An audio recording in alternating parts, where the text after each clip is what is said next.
Hello students, अब कैसे हो सारे? बढ़िया। चलो, बहुत अच्छी गल है। स्टूडेंट्स, ਆਪਾਂ ਨੂੰ ਪਿਛਲੀ ਵੀਡੀਓ ਦੇ ਵਿੱਚ ਮੈਨੂੰ ਅਚਾਨਕ ਰੁਕਣਾ ਪਿਆ, ਮੇਰੀ ਕਲਾਸ ਸੀ ਤਾਂ ਅੱਜ ਆਪਾਂ ਕਲਾਸ ਸ਼ੁਰੂ ਕਰਨ ਲੱਗੇ ਹਾਂ। ਹੁਣ ਉੱਥੋਂ ਆਪਣਾ ਟੌਪਿਕ ਛੱਡਿਆ ਹੀ ਸੀਗਾ, general principals of food processing. ਤੁਸੀਂ ਸਾਰਿਆਂ ਨੇ ਵੀਡੀਓ ਦੇਖ ਲਈ ਹੋਣੀ ਹੈ, ਸਮਝ ਲਈ ਹੋਣੀ ਹੈ। ਦੁਬਾਰਾ ਰਿਪੀਟ ਕਰ ਦਿੰਦੀ ਹਾਂ ਕਿ ਇਹ ਆਪਣੇ ਕੋਲੇ ਟੌਪਿਕ ਚੱਲ ਰਿਹਾ ਯੂਨਿਟ ਆਪਰੇਸ਼ਨ, ਜਿਹੜਾ ਕਿ ਆਪਣੇ ਸਿਲੇਬਸ ਦੇ ਅਨੁਸਾਰ ਸੈਕਿੰਡ ਚੈਪਟਰ ਬਣਦਾ ਹੈਗਾ। ਤੁਸੀਂ ਸਾਰਿਆਂ ਨੇ ਤਿੰਨ ਟੌਪਿਕਸ ਇਹਦੇ ਕਰ ਚੁੱਕੇ ਹੋ। ਨੈਕਸਟ ਟੌਪਿਕ ਤੁਸੀਂ ਕਰਨ ਲੱਗੇ ਹੋ general principals of food processing, ਜਿਹੜੇ ਬੇਸਿਕਲੀ 6 ਪ੍ਰਿੰਸੀਪਲਸ ਨੇਗੇ। 6 ਪ੍ਰਿੰਸੀਪਲਸ ਜਿਹੜੇ ਤੁਸੀਂ ਸਾਰੇ ਜਾਣੇ ਸਕਰੀਨ 'ਤੇ ਦੇਖ ਰਹੇ ਹੋ, ਠੀਕ ਹੈ। ਕਿਹੜੇ 6? Number 1 moisture removal. ਮੈਂ ਬੋਲੀ ਜਾ ਰਹੀ ਹਾਂ, ਨਾਲ ਲਿਖਦੇ ਜਾਓ। ਮੋਇਸਚਰ ਰਿਮੂਵਲ, ਰਿਮੂਵ ਹੁੰਦਾ ਖਤਮ ਕਰਨਾ। ਮੋਇਸਚਰ ਕੀ ਹੁੰਦਾ ਸਟੂਡੈਂਟਸ? ਨਮੀ। ਜਦੋਂ ਵੀ ਪ੍ਰੋਸੈਸਿੰਗ ਕਰਨੀ ਹੁੰਦੀ ਹੈ, ਠੀਕ ਹੈ, ਉਸਨੂੰ ਪ੍ਰੀਜ਼ਰਵ ਕੀਤਾ ਜਾ ਰਿਹਾ, ਪ੍ਰੋਸੈਸਿੰਗ ਕਰੀਏ ਤਾਂ ਸਭ ਤੋਂ ਪਹਿਲਾਂ ਆਪਾਂ ਉਹਦੀ ਮੋਇਸਚਰ ਨੂੰ ਦੇਖਣਾ ਪੈਂਦਾ, ਕਿੰਨੀ ਨਮੀ ਵਾਲਾ ਫੂਡ ਪ੍ਰੋਡਕਟ ਹੈ। ਫਿਰ ਉਸ ਦੇ ਵਿੱਚ ਉਸਨੂੰ ਕੀ ਕੀਤਾ ਜਾਂਦਾ, ਉਹਦੇ ਵਿੱਚ ਹੀਟ ਪਾਸ ਕੀਤੀ ਜਾਂਦੀ ਹੈ ਲੋ ਟੈਂਪਰੇਚਰ 'ਤੇ। ਲੋ ਟੈਂਪਰੇਚਰ ਸਾਰੇ ਸਮਝਦੇ ਨੇਗੇ। ਫਿਰ ਐਸਿਡਿਟੀ ਕੰਟਰੋਲ, ਕਿਉਂਕਿ ਜਿਹੜਾ ਵੀ ਫੂਡ ਪ੍ਰੋਡਕਟ ਹੈ ਉਹ ਕਿੰਨਾ ਐਸਿਡਿਕ ਹੈ, ਕਿੰਨਾ ਬੇਸਿਕ ਹੈ, ਠੀਕ ਹੈ। ਤੁਸੀਂ ਸਾਰਿਆਂ ਨੇ ਪੜ੍ਹਿਆ ਹੋਇਆ ਹੈਗਾ, ਤੁਸੀਂ ਪੰਜਾਬੀ 'ਚ ਵੀ ਪੜ੍ਹਦੇ ਸੀ। ਕੀ ਪੜ੍ਹਦੇ ਸੀ? ਖਾਰ ਪੜ੍ਹਦੇ ਸੀ ਨਾ। ਅਤੇ ਐਸਿਡ ਨੂੰ ਕਹਿੰਦੇ ਤੇਜ਼ਾਬੀ ਅਤੇ ਖਾਰ। ਤਾਂ ਉਹਦੇ ਵਿੱਚ ਜਿਹੜਾ ਐਸਿਡਿਟੀ ਕੰਟਰੋਲ।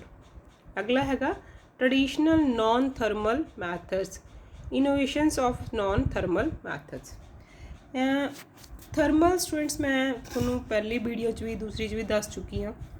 ਜਿਹੜੇ ਤੁਸੀਂ ਫੂਡ ਪ੍ਰੋਡਕਟਸ ਨੂੰ ਕਿਸੇ ਸਪੈਸ਼ਲ ਹੀਟ ਰਾਹੀਂ ਗਰਮ ਕਰਕੇ ਮਤਲਬ ਤਿਆਰ ਕੀਤਾ ਜਾਂਦਾ ਹੈਗਾ, ਠੀਕ ਹੈ। ਇੱਕ ਸਪੈਸ਼ਲ ਤਾਪਮਾਨ 'ਤੇ ਰੱਖ ਕੇ ਉਸਨੂੰ ਤਿਆਰ ਕੀਤਾ ਜਾਂਦਾ ਹੈਗਾ, ਜਿਸ ਦੇ ਵਿੱਚ ਬਹੁਤ ਸਾਰੀਆਂ ਪ੍ਰੋਸੈਸ ਨਵੀਆਂ ਨੇਗੀਆਂ ਅਤੇ ਬਹੁਤ ਸਾਰੀਆਂ ਪ੍ਰੋਸੈਸ ਪੁਰਾਣੀਆਂ ਨੇ।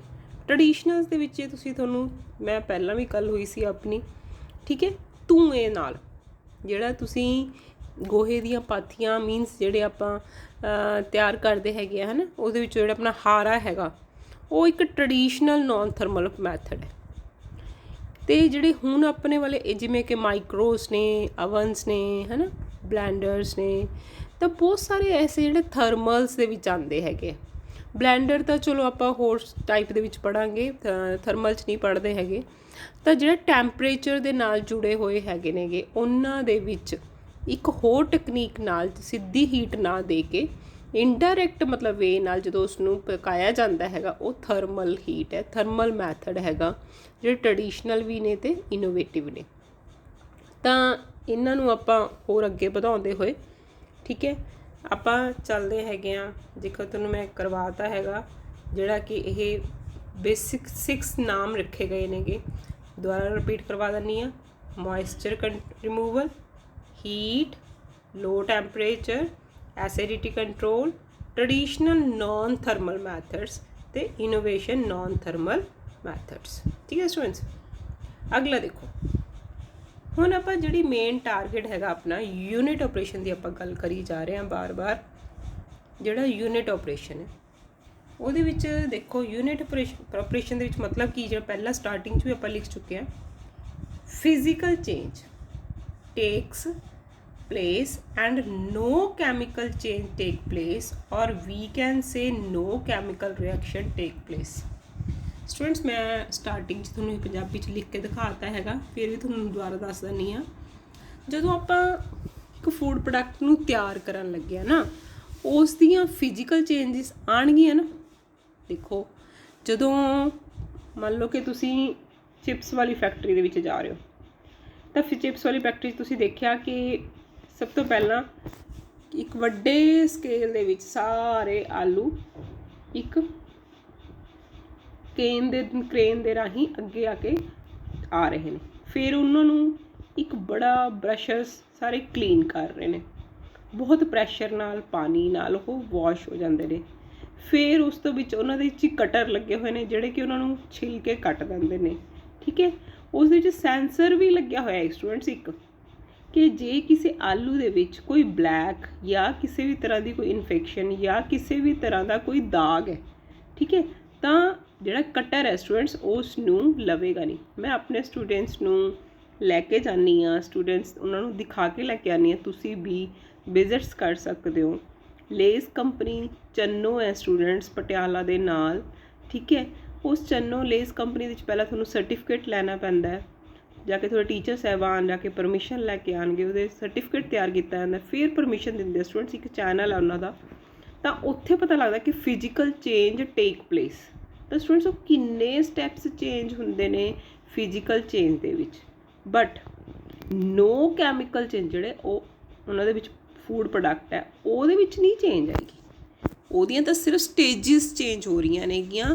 ਤਾਂ no chemical change take place ਔਰ we can say no chemical reaction take place. ਇਹ ਨਹੀਂ ਹੈ ਕਿ ਸਟੂਡੈਂਟਸ ਉਹ ਬੜੇ ਬੜੇ ਕਟਰਸ ਦੇ ਵਿੱਚ ਆਲੂ ਨਿਕਲ ਜਾਣਗੇ ਤਾਂ ਉਹਨਾਂ ਵਿੱਚ ਇੱਕ ਹੋਰ ਉਹ 'ਚ ਨਵਾਂ ਰਸਾਇਣਿਕ ਗੁਣ ਆ ਜਾਊਗਾ, ਨਹੀਂ। ਜੈਸਾ ਆਲੂ ਹੈ ਉਹ ਤਾਂ ਵੈਸਾ ਹੀ ਰਹੇਗਾ, ਲੇਕਿਨ ਸਿਰਫ ਉਹਦੀਆਂ ਸਟੇਜਿਸ ਚੇਂਜ ਹੋ ਜਾਣਗੀਆਂ। ਜਿਵੇਂ ਕਿ ਤੁਸੀਂ ਇੱਕ ਸਮਝਣ ਵਾਸਤੇ ਆਪਦੇ ਘਰੇ ਗੱਲ ਸੋਚ ਸਕਦੇ ਹੋ, ਪਹਿਲਾਂ ਕਣਕ ਸੀ, ਫਿਰ ਆਟਾ ਬਣ ਗਿਆ, ਫਿਰ ਆਟਾ ਗੁੰਨਿਆ ਗਿਆ, ਫਿਰ ਫੁਲਕਾ ਬਣ ਗਿਆ। ਆਟਾ ਤਾਂ ਸਟੂਡੈਂਟਸ ਆਟਾ ਹੀ ਹੈ। ਫਿਜ਼ੀਕਲ ਚੇਂਜਿਸ ਕਿੱਥੇ ਚੇਂਜ ਹੋ ਗਈਆਂ, ਪਹਿਲਾਂ ਉਹ 'ਚ ਖਾਲੀ ਸੁੱਕਾ ਸੀ, ਫਿਰ ਉਹ 'ਚ ਪਾਣੀ ਪੈ ਗਿਆ, ਫਿਰ ਉਹ 'ਚ ਕੁਛ ਹੋਰ ਚੀਜ਼ ਪੈ ਗਈ, ਫਿਰ ਉਹ ਗੈਸ 'ਤੇ ਆ ਗਿਆ, ਫਿਰ ਉਹ 'ਤੇ ਘੀ ਲੱਗ ਗਿਆ। ਆਟਾ ਸੇਮ ਹੈ ਸਟੂਡੈਂਟਸ, ਆਟੇ 'ਚ ਕੋਈ ਚੇਂਜ ਨਹੀਂ ਆਈ। ਹਾਂ, ਉਹਦੀਆਂ ਫਿਜ਼ੀਕਲ ਚੇਂਜਿਸ ਸਾਰੀਆਂ ਚੇਂਜਿਸ ਆਈ ਗਈਆਂ ਔਰ ਉਹਦੇ 'ਚ ਕੈਮੀਕਲ ਚੇਂਜ।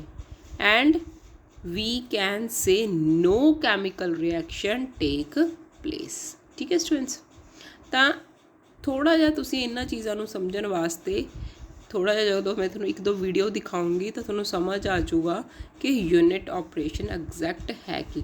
ਮੈਂ ਨੈਕਸਟ ਵੀਡੀਓ ਦੇ ਵਿੱਚ ਤੁਹਾਨੂੰ ਇਹ ਸਾਰਾ ਯੂਨਿਟ ਆਪਰੇਸ਼ਨ ਇੱਕ ਵੀਡੀਓ ਦੇ ਨਾਲ ਹੀ ਸਮਝਾਊਂਗੀ। ਪਹਿਲਾਂ ਤੁਸੀਂ ਸਾਰਿਆਂ ਨੇ ਥਿਊਰੀ ਸਮਝੋ। ਤਾਂ ਸਟੂਡੈਂਟ ਜਿਹੜੀਆਂ ਫਿਜ਼ੀਕਲ ਚੇਂਜਿਸ ਆਉਣਗੀਆਂ ਉਹਨਾਂ ਦੇ ਵਿੱਚ ਸਭ ਤੋਂ ਨੰਬਰ 1 'ਤੇ ਪਹਿਲੇ ਕੀ ਹੋਏਗੀ, ਇਵੈਪੋਰੇਸ਼ਨ। ਜਿਹਨੂੰ ਇਵੈਪੋਰੇਸ਼ਨ ਨੂੰ ਕੀ ਕਹਿੰਦੇ ਸਟੂਡੈਂਟਸ, ਭਾਫ ਦੁਬਾਰਾ, ਜਿਹਦੇ ਵਿੱਚ ਕੀ ਹੁੰਦਾ, ਵਾਸ਼ਪੀਕ੍ਰਿਤ। ਸਾਰਿਆਂ ਨੇ 10ਵੀਂ 'ਚ ਪੜ੍ਹਿਆ ਹੋਇਆ ਸਾਰਿਆਂ ਨੇ, ਠੀਕ ਹੈ ਜੀ। ਤਾਂ ਪਹਿਲੀ ਵਾਸ਼ਪੀਕਰਨ ਕਿਰਿਆ ਹੋਊਗੀ। ਡਿਸਟੀਲੇਸ਼ਨ ਜਿਹਦੇ ਵਿੱਚ ਤੁਸੀਂ ਕਸ਼ਿਦਨ ਕਿਰਿਆ ਕਹਿੰਦੇ ਸੀ ਸਟੂਡੈਂਟਸ, ਜਿਹਦੇ ਵਿੱਚ ਇੱਕ ਫੂਡ ਪ੍ਰੋਡਕਟ ਨਾਮ ਤਿਆਰ ਹੁੰਦਾ ਹੈਗਾ। ਫਿਰ ਹੈਗਾ ਲਿਕੁਇਡ ਐਕਸਟ੍ਰੈਕਟ। ਲਿਕੁਇਡ में मतलब जूस बन रहा स्टूडेंट्स, ठीक है, ਜਾਂ ਮਤਲਬ ਵੀ ਕੋਈ ਵੀ ਜਿਹੜੀ ਚੀਜ਼ ਤਿਆਰ ਹੋ ਰਹੀ ਹੈਗੀ ਉਹਦੇ ਵਿੱਚ ਜਿੰਨੀ ਲਿਕੁਇਡ ਉਹਨੂੰ ਕੀ ਕਹਿੰਦਾ, ਐਕਸਟ੍ਰੈਕਟ, ਬਾਹਰ ਨਿਚੋੜਿਆ ਜਾਂਦਾ, ਕੱਢਿਆ ਜਾਂਦਾ ਹੈਗਾ। ਫਿਰ ਉਸ ਨੂੰ ਕੀ ਕੀਤਾ ਜਾਂਦਾ, ਡਰਾਇੰਗ, ਸੁਕਾਇਆ ਜਾਂਦਾ। ਜਦੋਂ ਸੁੱਕ ਜਾਏਗਾ ਕੋਈ ਵੀ ਫੂਡ ਪ੍ਰੋਡਕਟ ਹੈ ਸਟੂਡੈਂਟਸ, ਉਸਨੂੰ ਡਰਾਇੰਗ ਪ੍ਰੋਸੈਸ ਕੀਤੀ ਜਾਂਦੀ ਤਾਂ ਉਹਦਾ ਸਾਈਜ਼ ਹੈ ਉਹ ਰਿਡਕਸ਼ਨ ਹੋ ਜਾਏਗਾ। ਜਿਵੇਂ ਤੁਸੀਂ ਆਪ ਸਾਰੇ ਜਾਣੇ ਸਮਝਦੇ ਹੋ, ਸਾਰੇ ਜਾਣੇ ਆਮ ਘਰਾਂ ਦੇ ਵਿੱਚ ਆਪਾਂ ਜੇ ਸੁੱਕਾ ਹੋਇਆ ਧਨੀਆ, ਸੁੱਕਾ ਹੋਇਆ ਪੁਦੀਨਾ, ਸੁੱਕਾ ਹੋਇਆ ਮੇਥੀ, ਸਰਦੀਆਂ ਦੇ ਵਿੱਚ ਆਪਣਾ ਸਾਗ ਹੈ ਨਾ, ਤਾਂ ਉਹ ਇੱਕ ਨੋਰਮਲ ਸਟੇਜ ਤੋਂ ਫਿਰ ਸੁੱਕਣ ਤੋਂ ਬਾਅਦ ਕੀ ਹੋ ਜਾਂਦਾ, ਥੋੜ੍ਹਾ ਸਾਈਜ਼ ਰਿਡਕਸ਼ਨ। ਤਾਂ ਜਦੋਂ ਸਾਡੀ ਇਹ ਸਾਰੀਆਂ ਫਿਜ਼ੀਕਲ ਚੇਂਜਿਸ ਚੱਲ ਰਹੀਆਂ ਹੈਗੀਆਂ ਨੇ ਇੱਕ ਪ੍ਰੋਸੈਸ ਯੂਨਿਟ ਆਪਰੇਸ਼ਨ ਦੇ ਵਿੱਚ, ਇਹ ਸਾਰੀਆਂ ਪ੍ਰੋਸੈਸ 1 ਕਰਕੇ ਚੱਲ ਰਹੀਆਂ ਨੇ, ਤਾਂ ਫਿਰ ਐਂਡ ਦੇ ਵਿੱਚ ਆਪਣਾ ਕਿੱਥੇ ਹੋ ਜਾਂਦਾ, ਸਾਈਜ਼ ਰਿਡਕਸ਼ਨ। ਫਿਰ ਆ ਗਈ ਹੈ ਕ੍ਰਿਸਟਲਾਈਜੇਸ਼ਨ। ਜਦੋਂ ਫੂਡ ਪ੍ਰੋਡਕਟ ਇੱਕ ਹਾਫ ਪੋਜੀਸ਼ਨ 'ਤੇ ਪਹੁੰਚ ਚੁੱਕਿਆ ਹੈਗਾ, ਠੀਕ ਹੈ, ਫਿਰ ਉਸ ਤੋਂ ਬਾਅਦ ਉਸ ਦੇ ਵਿੱਚ ਕੀ ਬਣ ਜਾਂਦੇ ਨੇ, ਰਵੇ ਮਤਲਬ ਉਸ ਦੇ ਵਿੱਚ ਕੁਝ ਹਿੱਸਾ ਇਕੱਠਾ ਹੋ ਜਾਂਦਾ ਅਤੇ ਕੁਝ ਹਿੱਸਾ ਅਲੱਗ ਹੋ ਜਾਂਦਾ। Are the example of unit operation. ਤਾਂ ਇਹ 1 2 3 ਠੀਕ ਹੈ 4 5 6 ਇਹ ਸਾਰੀਆਂ ਦੇ ਸਾਰੇ ਯੂਨਿਟ ਆਪਰੇਸ਼ਨ ਦੀਆਂ ਆਪਾਂ ਇਹ ਕਹਿ ਸਕਦੇ ਹਾਂ ਕਿ ਯੂਨਿਟ ਆਪਰੇਸ਼ਨ। ਇਵੈਪੋਰੇਸ਼ਨ ਦਾ ਆਪਣਾ ਯੂਨਿਟ ਆਪਰੇਸ਼ਨ ਹੋ ਗਿਆ, ਡਿਸਟਿਲੇਸ਼ਨ ਦਾ ਹੋ ਗਿਆ, ਲਿਕੁਇਡ ਐਕਸਟ੍ਰੈਕਸ਼ਨ ਦਾ ਹੋ ਗਿਆ, ਡਰਾਇੰਗ ਦਾ ਹੋ ਗਿਆ, ਸਾਈਜ਼ ਰਿਡਕਸ਼ਨ ਦਾ ਹੋ ਗਿਆ, ਕ੍ਰਿਸਟਲਾਈਜੇਸ਼ਨ ਦਾ ਹੋ ਗਿਆ। ਤਾਂ ਇਹ ਸਾਰੇ ਯੂਨਿਟ ਆਪਰੇਸ਼ਨ ਕੀ ਨੇ, ਯੂਨਿਟ ਆਪਰੇਸ਼ਨਸ ਦੇ ਐਗਜ਼ਾਮਪਲਸ ਨੇ। ਠੀਕ ਹੈ students, in these operations only physical change take place, like phase will be change or 2 or more substances are separated from each other or particle size will be reduced. मैं please ਦੁਬਾਰਾ ਫਿਰ ਸਮਝਾਉਣ ਲੱਗੀ ਹਾਂ students, ਬਹੁਤ important ਚੀਜ਼ ਹੈਗੀ ਹੈ। ਜਦੋਂ ਤੁਸੀਂ ਸਮਝੋਗੇ ਕਿ ਜਦੋਂ ਯੂਨਿਟ ਆਪਰੇਸ਼ਨ ਦੇ ਵਿੱਚ ਪਹਿਲੀ ਹੋਈ ਫਿਜ਼ੀਕਲ ਚੇਂਜ ਟੇਕ ਪਲੇਸ ਔਰ ਨੋ ਕੈਮੀਕਲ ਚੇਂਜ ਟੇਕ ਪਲੇਸ, ਤਾਂ ਇਹੀ ਦੁਬਾਰਾ ਰਿਪੀਟ ਕੀਤਾ ਸਟੂਡੈਂਟਸ, ਕਲੀਅਰ ਕਰਨ ਦੀ ਕੋਸ਼ਿਸ਼ ਕਰ ਰਹੇ ਹਾਂ ਅਸੀਂ। Like phase will we change. Phase ਕੀ ਹੁੰਦਾ ਸਟੂਡੈਂਟਸ? ਉਹ ਭਾਗ, ਉਹ ਹਿੱਸਾ, ਉਸ ਟਾਈਮ ਦਾ ਦੌਰ, ਉਹਦੇ ਵਿੱਚ ਕੁਛ ਨਾ ਕੁਛ ਨਵੀਂ ਚੇਂਜ ਆਊਗੀ। ਉਹ ਚੇਂਜ ਹੋਣ ਤੋਂ ਬਾਅਦ ਉਸ ਨੂੰ ਵੱਖ ਕੀਤਾ ਜਾਊਗਾ ਇੱਕ ਜਗ੍ਹਾ ਤੋਂ ਦੂਜੀ ਜਗ੍ਹਾ ਦੇ ਪੂਰਾ ਹੋਣ ਤੱਕ। Their chemical structure is same as before when they were sent for operation। ਜਿਹੜੀ ਚੀਜ਼ ਆਪਾਂ ਨੇ ਸਟੂਡੈਂਟਸ ਲੈਣੀ ਹੈ ਨਾ, ਜੋ ਚੀਜ਼ ਆਪਾਂ ਨੂੰ ਚਾਹੀਦੀ ਹੈ, ਕਿਉਂਕਿ ਆਪਰੇਸ਼ਨ ਕਰਨ ਕਿਉਂ ਲੱਗੇ ਆਪਾਂ। ਹੁਣ ਤੁਸੀਂ ਸੋਚੋ, ਇੱਕ ਇਨਸਾਨ ਦਾ ਕੋਈ ਵੀ ਤਰ੍ਹਾਂ ਦਾ ਆਪਰੇਸ਼ਨ ਕੀਤਾ ਜਾਂਦਾ, ਜਦੋਂ ਇਨਸਾਨ ਨੂੰ ਆਪਰੇਸ਼ਨ ਥੀਏਟਰ 'ਚ ਲੈ ਕੇ ਜਾਇਆ ਜਾਂਦਾ ਤਾਂ ਉਹ ਇਨਸਾਨ ਹੁੰਦਾ, ਉਹਦੇ ਆਪਰੇਸ਼ਨ ਥੀਏਟਰ ਵਾਲੇ ਕੱਪੜੇ ਪਾਏ ਹੋਏ ਹੁੰਦੇ ਆ, ਹੈ ਨਾ, ਔਰ ਅੰਦਰ ਬਹੁਤ ਜ਼ਿਆਦਾ ਕੁਛ ਹੁੰਦਾ, ਡਾਕਟਰ ਕੋਲ ਕਿੰਨਾ ਕੁਛ ਹੁੰਦਾ ਆਪਾਂ ਨੂੰ ਨਹੀਂ ਪਤਾ। ਲੇਕਿਨ ਆਪਾਂ ਨੂੰ ਇੰਨਾ ਪਤਾ ਹੈ ਜਦੋਂ ਆਪਣਾ ਪੇਸ਼ੈਂਟ ਆਉਂਦਾ, ਠੀਕ ਹੈ, ਉਦੋਂ ਸਿਰਫ ਉਹਨੂੰ ਕੀ ਕੀਤਾ ਪਿਆ ਹੁੰਦਾ, ਜਦੋਂ ਪਹਿਲਾਂ ਜਾਂਦਾ ਤਾਂ ਉਹ ਆਪਣੀ ਤਕਲੀਫ ਦੇ ਕਾਰਨ ਸੁੱਤਾ ਪਿਆ ਹੁੰਦਾ ਜਾਂ ਬੇਹੋਸ਼ ਹੁੰਦਾ ਜਾਂ ਕਿਸੇ ਹੋਰ ਕਾਰਨ ਕਰਕੇ, ਹੈ ਨਾ। ਜਦੋਂ ਉਹ ਵਾਪਸ ਆਪਰੇਸ਼ਨ ਥੀਏਟਰ ਦੇ ਵਿੱਚ ਆਉਂਦਾ, ਜਿਵੇਂ ਮੇਰਾ ਕਰਸਰ ਚੱਲ ਰਿਹਾ, ਜਿਵੇਂ ਆਪਾਂ TV ਸੀਰੀਅਲਸ ਦੇ ਵਿੱਚ ਵੀ ਦੇਖਦੇ ਹਾਂ ਕਿ ਜਦੋਂ ਆਪਰੇਸ਼ਨ ਚੱਲ ਰਿਹਾ ਹੁੰਦਾ ਐਸੀ ਰੈੱਡ ਲਾਈਟ ਔਨ ਹੁੰਦੀ ਹੈ ਨਾ, ਤਾਂ ਜਦੋਂ ਹੀ ਆਪਣਾ ਆਪਰੇਸ਼ਨ ਖਤਮ ਹੁੰਦਾ, ਪੇਸ਼ੈਂਟ ਬਾਹਰ ਆਉਂਦੀ ਹੈ ਤਾਂ ਰੈੱਡ ਲਾਈਟ ਚਲੀ ਜਾਂਦੀ ਹੈ। ਤਾਂ ਜਦੋਂ ਰੈੱਡ ਲਾਈਟ ਚਲੀ ਜਾਂਦੀ ਹੈ ਤਾਂ ਸਾਨੂੰ ਪਤਾ ਲੱਗ ਜਾਂਦਾ ਕਿ ਸਾਡਾ ਆਪਰੇਸ਼ਨ ਪੂਰਾ ਹੋ ਗਿਆ ਔਰ ਸਾਡਾ ਪੇਸ਼ੈਂਟ ਹੁਣ ਬਾਹਰ ਆਊ। ਅਸੀਂ ਫਿਰ ਆਪਣੀ ਰੈੱਡ ਲਾਈਟ ਭਜਾਤੀ, ਰੈੱਡ ਲਾਈਟ ਆਈ, ਨਾਲ ਦੀ ਨਾਲ ਅਸੀਂ ਆਪਰੇਸ਼ਨ ਥੀਏਟਰ ਦਾ ਡੋਰ ਖੁੱਲ੍ਹਦਾ ਔਰ ਪੇਸ਼ੈਂਟ ਫਿਰ ਉਸੇ ਤਰ੍ਹਾਂ ਹੀ ਉਹੀ ਸੇਮ ਡਰੈਸ ਦੇ ਵਿੱਚ ਉਵੇਂ ਹੀ ਸੁੱਤਾ ਪਿਆ ਬਾਹਰ ਨਿਕਲਦਾ। ਤਾਂ ਸਟੂਡੈਂਟਸ ਉਹਦੇ ਅੰਦਰ ਜਿਹੜੀਆਂ ਚੇਂਜਿਸ ਨੇਗੀਆਂ ਉਹ ਬਹੁਤ ਸਾਰੀਆਂ ਆ ਜਾਂਦੀਆਂ ਨੇ। ਉਹਦੇ ਸਾਈਜ਼ ਪਾਰਟੀਕਲਸ ਰਿਡਿਊਸ ਹੋਏ ਪਏ ਹੁੰਦੇ ਨੇ, ਅੰਦਰ ਸਟਰਕਚਰਸ ਬਹੁਤ ਚੇਂਜ ਹੋਈ ਪਈ ਹੁੰਦੀ ਹੈ। ਲੇਕਿਨ ਉਹ ਵੈਂਟ ਸੈਂਟ ਫॉर ਆਪਰੇਸ਼ਨ, ਜਦੋਂ ਉਸ ਨੂੰ ਆਪਰੇਸ਼ਨ ਦੇ ਲਈ ਵਾਪਿਸ ਲੈ ਕੇ ਆਇਆ ਜਾਂਦਾ ਹੈ। ਵਰ ਸੈਂਟ ਯਾਦ ਹੈ ਸਟੂਡੈਂਟਸ, ਇਹ ਕਿਹੜਾ ਟੈਂਸ ਹੋਇਆ? ਵਰ ਸੈਂਟ। ਕਿਹੜਾ ਟੈਂਸ ਹੈ ਮੈਨੂੰ ਕਮੈਂਟ ਬਾਕਸ ਦੇ ਵਿੱਚ ਦੱਸੋ। ਦੂਸਰੀ ਵਾਜ਼ ਵਰ ਲੱਗਿਆ ਹੋਇਆ ਹੋਵੇ ਔਰ ਸੈਂਟ ਕਿਹੜੀ ਵਰਬ ਦੀ ਫਾਰਮ ਹੈ, ਪਲੀਜ਼ ਮੈਨੂੰ ਕਮੈਂਟ ਬਾਕਸ ਦੱਸੋ, ਤਾਂ ਕਿ ਮੈਂ ਤੁਹਾਡੀ ਨਾਲ ਟਰਾਂਸਲੇਸ਼ਨ ਜਾਂ ਆਪਾਂ ਕਹਿ ਸਕਦੇ ਟੈਂਸ ਦੀ ਵੀ ਰਿਵੀਜ਼ਨ ਹੋ ਜੂਗੀ। ਅੱਗੇ ਆਪਾਂ ਆਪਣੇ ਟੌਪਿਕ ਵੱਲ ਚੱਲਦੇ ਹਾਂ, ਠੀਕ ਹੈ। ਅਗਲੀ ਸਲਾਈਡ ਦੇ ਵਿੱਚ ਦੇਖੋ, ਆਪਾਂ ਨੇ ਲਿਖ ਰਹੇ ਹੈਗੇ ਆ ਕਿ ਆਪਣਾ ਟੌਪਿਕ ਚੱਲ ਰਿਹਾ ਹੈਗਾ ਬੇਸਿਕ ਪ੍ਰਿੰਸੀਪਲਸ, ਠੀਕ ਹੈ। ਆਪਾਂ ਸਮਝਦੇ ਹਾਂ ਸਾਰੇ ਜਾਣੇ। ਤਾਂ ਜਦੋਂ ਤੁਸੀਂ ਹੁਣ ਇਹ ਪੜ੍ਹ ਰਹੇ ਹੋ ਤਾਂ ਮੈਂ ਤੁਹਾਨੂੰ ਹੌਲੀ ਹੌਲੀ ਇੱਕ ਮੇਨ ਮੋਟਿਵ 'ਤੇ ਲੈ ਕੇ ਆ ਰਹੀ ਹਾਂ। ਬੇਸਿਕ ਫੂਡ ਪ੍ਰੋਸੈਸਿੰਗ ਇਨ ਦਾ ਪ੍ਰੀਜ਼ਰਵੇਸ਼ਨ ਔਰ delay of microbial decomposition. Students ਦੇਖੋ, ਆਪਣਾ ਥੋੜ੍ਹਾ ਜਿਹਾ ਮੈਂ ਤੁਹਾਨੂੰ ਬਾਰ ਕਹੀ ਨੇ ਕਿ ਟੌਪਿਕ ਤੁਹਾਡੇ ਵਾਸਤੇ ਨਵਾਂ ਹੈ। ਹਰ ਚੀਜ਼ ਉਵੇਂ ਨਹੀਂ ਹੁੰਦੀ ਆਪਾਂ ਨੇ ਪੜ੍ਹੀ ਹੋਈ ਹੋਵੇ ਔਰ ਆਪਾਂ ਨੂੰ ਪਤਾ ਲੱਗਦੇ, ਥੋੜ੍ਹੀ ਜਿਹੀ ਨਵੀਆਂ ਚੀਜ਼ਾਂ ਨੇਗੀਆਂ, ਪੜ੍ਹੀਆਂ ਜ਼ਰੂਰ ਹੋਈਆਂ ਨੇ ਪੰਜਾਬੀ 'ਚ, ਪਰ ਤੁਹਾਨੂੰ ਹਜੇ ਉਹਨੂੰ ਯਾਦ ਨਹੀਂ ਹੈਗਾ। ਮੈਂ ਉੱਥੇ ਵਾਪਸ ਲੈ ਕੇ ਆਉਣ ਦੀ ਕੋਸ਼ਿਸ਼ ਕਰ ਰਹੀ ਹਾਂ। ਥੋੜ੍ਹਾ ਬੈਕ ਚੱਲਦੇ ਹਾਂ, ਰਿਪੀਟ ਕਰਾ ਦਿੰਦੀ ਹਾਂ। ਦੇਖੋ ਸਟੂਡੈਂਟਸ, ਪ੍ਰਿੰਸੀਪਲਸ ਚੱਲ ਰਹੇ ਹੈਗੇ ਨੇ ਫੂਡ ਪ੍ਰੋਸੈਸਿੰਗ ਦੇ। ਮੈਂ ਤੁਹਾਨੂੰ ਇਹ 6 ਲਿਖਾਏ, ਫਿਰ ਉਸ ਤੋਂ ਬਾਅਦ ਮੈਂ ਤੁਹਾਨੂੰ ਯੂਨਿਟ ਆਪਰੇਸ਼ਨ ਦੇ ਵਿੱਚ ਦੱਸਿਆ ਕਿ ਕਿਸ ਤਰ੍ਹਾਂ ਕੋਈ ਚੇਂਜਿਸ ਆਉਂਦੀਆਂ ਨੇ। ਹੁਣ ਪ੍ਰਿੰਸੀਪਲ ਕੀ ਹੈ, ਕਿਉਂਕਿ ਆਪਣੇ ਸਿਲੇਬਸ ਦੇ ਵਿੱਚ ਹੈਗਾ ਸਮਾਲ ਸਕੇਲ ਅਤੇ ਲਾਰਜ ਸਕੇਲ ਫੂਡ ਪ੍ਰੋਸੈਸਿੰਗ। ਹੁਣ ਉਹਦੇ ਵਿੱਚ ਕਿਹੜਾ ਪ੍ਰਿੰਸੀਪਲ, ਉਹ ਇਹੀ ਹੈ ਸਟੂਡੈਂਟਸ। ਹੁਣ ਇਹ ਸਭ ਤੋਂ ਛੋਟਾ ਜਿਹਾ ਇੰਪੋਰਟੈਂਟ ਪ੍ਰੋਬਲਮ ਚੱਲ ਰਹੀ ਹੈ ਜਿਹੜੀ ਆਪਾਂ ਤੁਹਾਨੂੰ ਸਮਝਾਉਣਾ ਚਾਹੁੰਦੇ ਹਾਂ। ਫੂਡ ਪ੍ਰੋਸੈਸਿੰਗ ਦੇ ਵਿੱਚ ਕੀ ਕਰਦੇ ਨੇ, delay of microbial decomposition is by keeping out microorganisms. ਕੀ ਕਹਿੰਦਾ ਸਟੂਡੈਂਟਸ, ਜਦੋਂ ਕਿਸੇ ਵੀ ਪ੍ਰੋਸੈਸਿੰਗ ਦੇ ਵਿੱਚ ਉਹਦੇ ਵਿੱਚ ਪਾਏ ਜਾਣ ਵਾਲੇ ਸੂਖਮ ਜੀਵਾਂ ਨੂੰ ਜਾਂ ਤਾਂ ਘਟਾਇਆ ਜਾਵੇ, ਡਿਲੇ ਹਟਾ ਦਿੱਤਾ ਜਾਵੇ, ਪਿੱਛੇ ਕਰ ਦਿੱਤਾ ਜਾਵੇ, ਜਾਂ ਉਹਨਾਂ ਨੂੰ ਕੀ ਕੀਤਾ ਜਾਵੇ, ਥੋੜ੍ਹੇ ਹੱਦ ਤੱਕ ਰੋਕ ਲਿਆ ਜਾਵੇ। ਕਿਹਦੇ ਦੁਆਰਾ? ਮਾਈਕਰੋ ਆਰਗੈਨਿਜ਼ਮਸ ਦੁਆਰਾ। ਕੀਪਿੰਗ ਹੁੰਦਾ ਰੱਖਣਾ ਸਟੂਡੈਂਟਸ। ਮਾਈਕਰੋ ਆਰਗੇਨਿਜ਼ਮ ਦੇ ਵਿੱਚ ਰੱਖਿਆ ਜਾਇਆ ਜਾ ਸਕਦਾ ਹੋਵੇ, ਉਸ ਨੂੰ ਉਹ ਇੱਕ ਮੇਨ ਪ੍ਰੋਸੈਸ ਹੈ ਜਿਹਨੂੰ ਕਹਿੰਦੇ ਨੇ ਅਸੈਪਸ। ਲਿਖ ਲਓ ਸਟੂਡੈਂਟਸ ਪੰਜਾਬੀ 'ਚ ਅਸੈਪਸ, ਅਸੈਪਸ। ਕਲੀਅਰ ਹੋ ਰਿਹਾ? ਮੂੰਹ 'ਚ ਬੋਲ ਕੇ ਦੇਖ ਲਓ ਸਾਰੇ ਬੱਚੇ, ਅਸੈਪਸ। ਉਹਨੂੰ ਸ਼ਾਰਟ ਫਾਰਮ ਦੇ ਵਿੱਚ ਕੀ ਕਹਿੰਦੇ ਹੈ? Removal of microorganism by filtration. ਹੁਣ ਮੈਂ ਤੁਹਾਨੂੰ ਪਹਿਲਾਂ ਦੱਸਣ ਲੱਗੀ ਕਿ ਅਸੈਪਸ ਹੁੰਦਾ ਕੀ ਹੈ। ਸੁਣ, asepsis outer layer of plant tissue protect the inner layer free from microorganisms. Student ਜਦੋਂ ਅਸੈਪਸ ਪ੍ਰੋਸੈਸ ਜਿਹੜੀ ਹੁੰਦੀ ਹੈ ਆਪਣੇ ਖੇਤਾਂ ਤੋਂ ਸ਼ੁਰੂ ਹੋ ਗਈ। ਜਦੋਂ ਆਪਣੇ ਖੇਤ ਦੇ ਵਿੱਚ ਇੱਕ ਬੀਜ ਬੀਜਿਆ ਜਾਂਦਾ ਹੈ, ਫਿਰ ਉਹਦਾ ਇੱਕ ਪੌਦਾ ਬਣਦਾ ਹੈ, ਫਿਰ ਉਹ ਪੌਦਾ ਆਪਣਾ ਫਲ ਦਿੰਦਾ ਹੈ, ਠੀਕ ਹੈ। ਤਾਂ ਫਲ ਨੂੰ ਪੱਕਣ ਤੱਕ ਦੀ ਪ੍ਰੋਸੈਸ ਕੌਣ ਸੰਭਾਲ ਕੇ ਰੱਖਦਾ? ਆਪਣੇ ਪਲਾਂਟ ਆਪ। ਤਾਂ ਇਨਸਾਨ ਉਹਦੀ ਕੀ ਕਰਦਾ? ਸੁਰੱਖਿਆ ਕਰਦਾ। ਤਾਂ ਉਸ ਟਾਈਮ ਤੋਂ ਲੈ ਕੇ ਆਊਟਰ ਲੇਅਰ ਆਫ ਪਲਾਂਟ, ਪੌਦੇ ਦੀ ਪਹਿਲੀ ਲੇਅਰ, ਜਿਹੜੀ ਸਭ ਤੋਂ ਪਹਿਲੀ ਲੇਅਰ ਪੁੰਗਰਨ ਵਾਲੀ ਲੇਅਰ ਨਿਕਲਣੀ ਹੈ, ਉਹ ਸਾਰੇ ਅੰਦਰਲੀ ਲੇਅਰ ਦੇ ਪਾਰਟਸ ਨੂੰ ਸੰਭਾਲ ਕੇ ਰੱਖਦਾ ਹੈ। ਪ੍ਰੋਟੈਕਟ ਮੀਨਸ ਸੰਭਾਲਣਾ, ਇਨਰ ਮੀਨਸ ਅੰਦਰ ਦੀ ਲੇਅਰ ਨੂੰ ਸੰਭਾਲ ਕੇ ਰੱਖਦਾ ਹੈ। ਕਿੱਥੋਂ? ਮਾਈਕਰੋ ਆਰਗੇਨਿਜ਼ਮ ਤੋਂ। This protecting cover will be delay and prevent micro decompositions। ਜਿਹੜੀ ਉਹ ਪ੍ਰੋਟੈਕਸ਼ਨ ਪਹਿਲੇ ਦਿਨ ਤੋਂ ਸ਼ੁਰੂ ਹੋ ਜੂਗੀ ਸਟੂਡੈਂਟਸ, ਉਹ ਕਵਰ ਬਣਾ ਕੇ, ਕਵਰ ਸਮਝਦੇ ਹੋ ਸਾਰੇ ਜਾਣੇ, ਠੀਕ ਹੈ।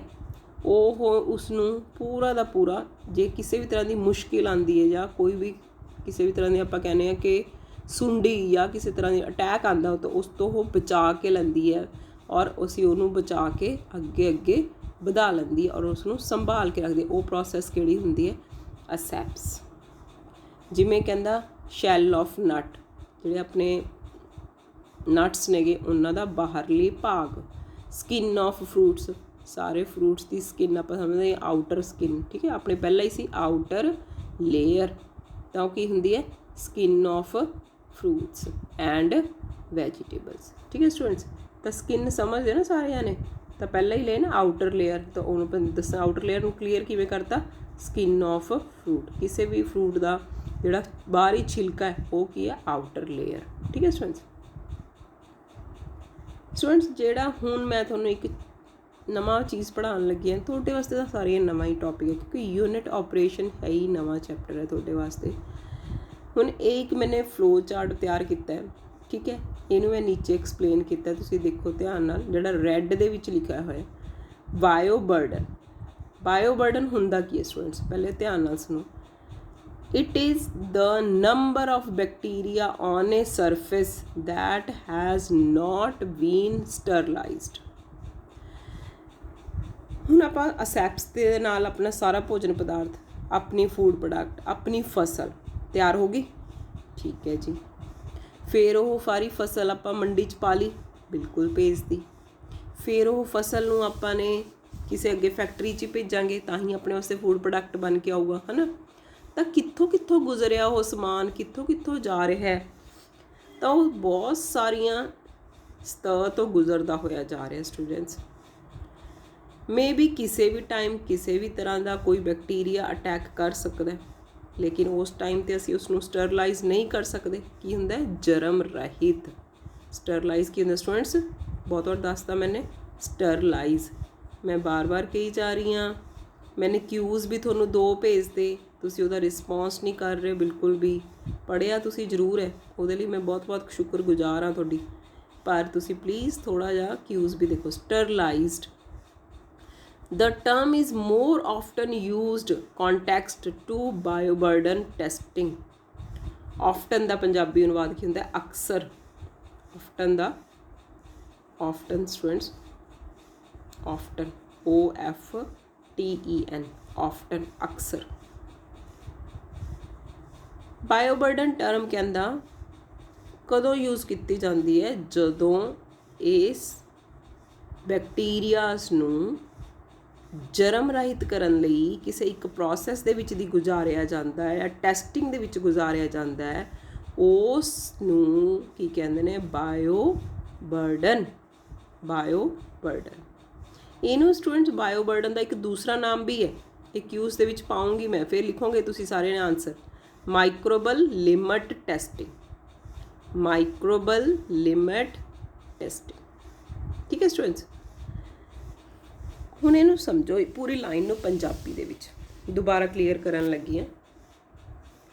ਬਾਇਓ ਬਰਡਨ ਇੱਕ ਅਜਿਹੀ ਪ੍ਰੋਸੈਸ ਜਿਸ ਦੇ ਵਿੱਚ ਫੂਡ ਪ੍ਰੋਡਕਟ ਦੇ ਵਿੱਚ ਕਿਸੇ ਵੀ ਤਰ੍ਹਾਂ ਦੇ ਬੈਕਟੀਰੀਆਸ ਨੂੰ ਪਹਿਲਾਂ ਹੀ ਬਣਾਉਣ ਤੋਂ ਪਹਿਲਾਂ ਸਟਰਲਾਈਜ਼ ਕੀਤਾ ਜਾਂਦਾ ਹੈ, ਉਹਨੂੰ ਬਾਇਓ ਬਰਡਨ ਕਹਿੰਦੇ ਨੇ। ਬਾਇਓ ਬਰਡਨ ਦਾ ਮਤਲਬ ਹੈ ਕਿ ਜਦੋਂ ਇੱਕ ਟੈਸਟ ਦੇ ਰਾਹੀਂ ਇੱਕ ਟੈਸਟਿੰਗ ਲੈਬ ਦੇ ਵਿੱਚ ਦੀ ਉਸ ਭੋਜਨ ਪਦਾਰਥ ਦੇ ਸੈਂਪਲ ਨੂੰ ਗੁਜ਼ਾਰਿਆ ਜਾਂਦਾ ਹੈ ਅਤੇ ਉਸ ਸੈਂਪਲ ਦੇ ਠੀਕ ਹੋਣ ਤੋਂ ਬਾਅਦ ਫਿਰ ਪੂਰੀ ਪ੍ਰੋਸੈਸ ਨੂੰ ਉਸ ਟੈਸਟ ਦੇ ਵਿੱਚ ਗੁਜ਼ਾਰਿਆ ਜਾਂਦਾ ਹੈ, ਉਸ ਨੂੰ ਮਾਈਕਰੋਬਲ ਲਿਮਟ ਟੈਸਟਿੰਗ ਵੀ ਕਹਿੰਦੇ ਹਨ। ਅੱਜ ਦੇ ਸਮੇਂ ਦੇ ਅਨੁਸਾਰ, ਅੱਜ ਦੇ ਇਸ ਕ੍ਰਿਟੀਕਲ ਸਮੇਂ ਦੇ ਅਨੁਸਾਰ ਜਿੰਨੇ ਹੁਣ ਭੋਜਨ ਪਦਾਰਥ ਬਣਨਗੇ ਸਟੂਡੈਂਟਸ, ਉਹਦੇ ਲਈ ਇਹ ਟੈਸਟ ਜ਼ਰੂਰੀ ਹੋਇਆ। ਸਾਰੀਆਂ ਕੰਪਨੀਆਂ ਦੇ ਲਈ ਇਹ ਮਾਈਕਰੋਬਲ ਲਿਮਟ ਟੈਸਟਿੰਗ ਕਰਨਾ ਜ਼ਰੂਰੀ ਹੋਵੇਗਾ, ਤਾਂ ਹੀ ਭੋਜਨ ਪਦਾਰਥ ਨੂੰ ਅੱਗੇ ਮਾਨਤਾ ਪ੍ਰਾਪਤ ਮਿਲੇਗੀ। ਠੀਕ ਹੈ ਸਟੂਡੈਂਟਸ, ਤਾਂ ਆਹ ਮੈਂ ਤੁਹਾਨੂੰ ਸਲਾਈਡ ਦੇ ਵਿੱਚ ਦਿਖਾਇਆ ਹੈਗਾ, ਜਿਵੇਂ ਕਿ ਤੁਸੀਂ ਇਹ ਦੇਖੋ ਸੈਂਪਲ ਲਿਆ ਇੱਕ ਫੂਡ ਪ੍ਰੋਡਕਟ ਦਾ, ਠੀਕ ਹੈ, ਫਿਰ ਲੈਬ ਦੇ ਵਿੱਚ ਇਹਦੀ ਟੈਸਟਿੰਗ ਹੋ ਰਹੀ ਹੈ। ਟੈਸਟਿੰਗ ਹੋਣ ਤੋਂ ਬਾਅਦ ਫਿਰ ਇਹਨੂੰ ਮਾਈਕਰੋਸਕੋਪ ਦੇ ਵਿੱਚ ਦੇਖਿਆ ਜਾ ਰਿਹਾ ਹੈ ਵੀ ਇਸ ਫੂਡ ਪ੍ਰੋਡਕਟ ਦੇ ਵਿੱਚ ਕਿੰਨੇ ਬੈਕਟੀਰੀਆਜ਼ ਸਾਡੇ ਜ਼ਰੂਰੀ ਹਨ। ਤੁਸੀਂ +1 'ਚ ਪੜ੍ਹਿਆ ਸੀ ਮਿੱਤਰ ਬੈਕਟੀਰੀਆ ਅਤੇ ਦੁਸ਼ਮਣ ਬੈਕਟੀਰੀਆ। ਸਾਇੰਸ 'ਚ ਵੀ ਪੜ੍ਹਦੇ ਹੋ ਸਟੂਡੈਂਟਸ ਤੁਸੀਂ। ਸਾਡੇ ਸੂਖਮ ਜੀਵ ਕਿੰਨੇ ਮਿੱਤਰ ਹਨ, ਸੂਖਮ ਜੀਵ ਸਾਡੇ ਕਿੰਨੇ ਦੁਸ਼ਮਣ ਹਨ। ਤਾਂ ਇਹ ਸਾਰੀ ਮੈਂ ਟੈਸਟਿੰਗ ਦਿਖਾਉਣ ਦੀ ਕੋਸ਼ਿਸ਼ ਕੀਤੀ ਹੈ। ਬਾਇਓ ਬਰਡਨ ਟੈਸਟਿੰਗ ਨੂੰ ਕੀ ਕਹਿੰਦੇ ਹੈਗੇ ਨੇ, ਮਾਈਕਰੋਬਲ ਲਿਮਟ ਟੈਸਟਿੰਗ। ਜਦੋਂ ਵਾਰ-ਵਾਰ ਪੜ੍ਹੋਗੇ, ਵਾਰ-ਵਾਰ ਇਹ ਵਰਡ ਯੂਜ਼ ਕਰੋਗੇ ਤਾਂ ਤੁਹਾਨੂੰ ਜ਼ਰੂਰ ਸਮਝ ਆਊਗੀ। ਮਾਈਕਰੋਬਲ ਲਿਮਟ ਟੈਸਟਿੰਗ। ਤਾਂ ਸਟੂਡੈਂਟਸ ਹੁਣ ਆਪਾਂ ਅਸੈਪਸ ਪੜ੍ਹੀ, ਤਾਂ ਅਸੈਪਸ ਨੂੰ ਸਭ ਤੋਂ ਪਹਿਲਾਂ ਐਗਜ਼ਾਮਪਲਸ ਦੇ ਤੌਰ 'ਤੇ ਪੜ੍ਹਦੇ ਹਾਂ। ਸਭ ਤੋਂ ਪਹਿਲਾਂ ਅਸੈਪਸ, ਫਿਰ ਅਸੈਪਸ ਜਦੋਂ ਤੋਂ ਮੈਂ ਤੁਹਾਨੂੰ ਕਹਿਤਾ ਵੀ ਖੇਤ ਤੋਂ ਬਾਅਦ ਕੋਈ ਕੀ ਰਹੇਗਾ, are cleaning up spills, dirty surface and using disinfectant would be examples of this।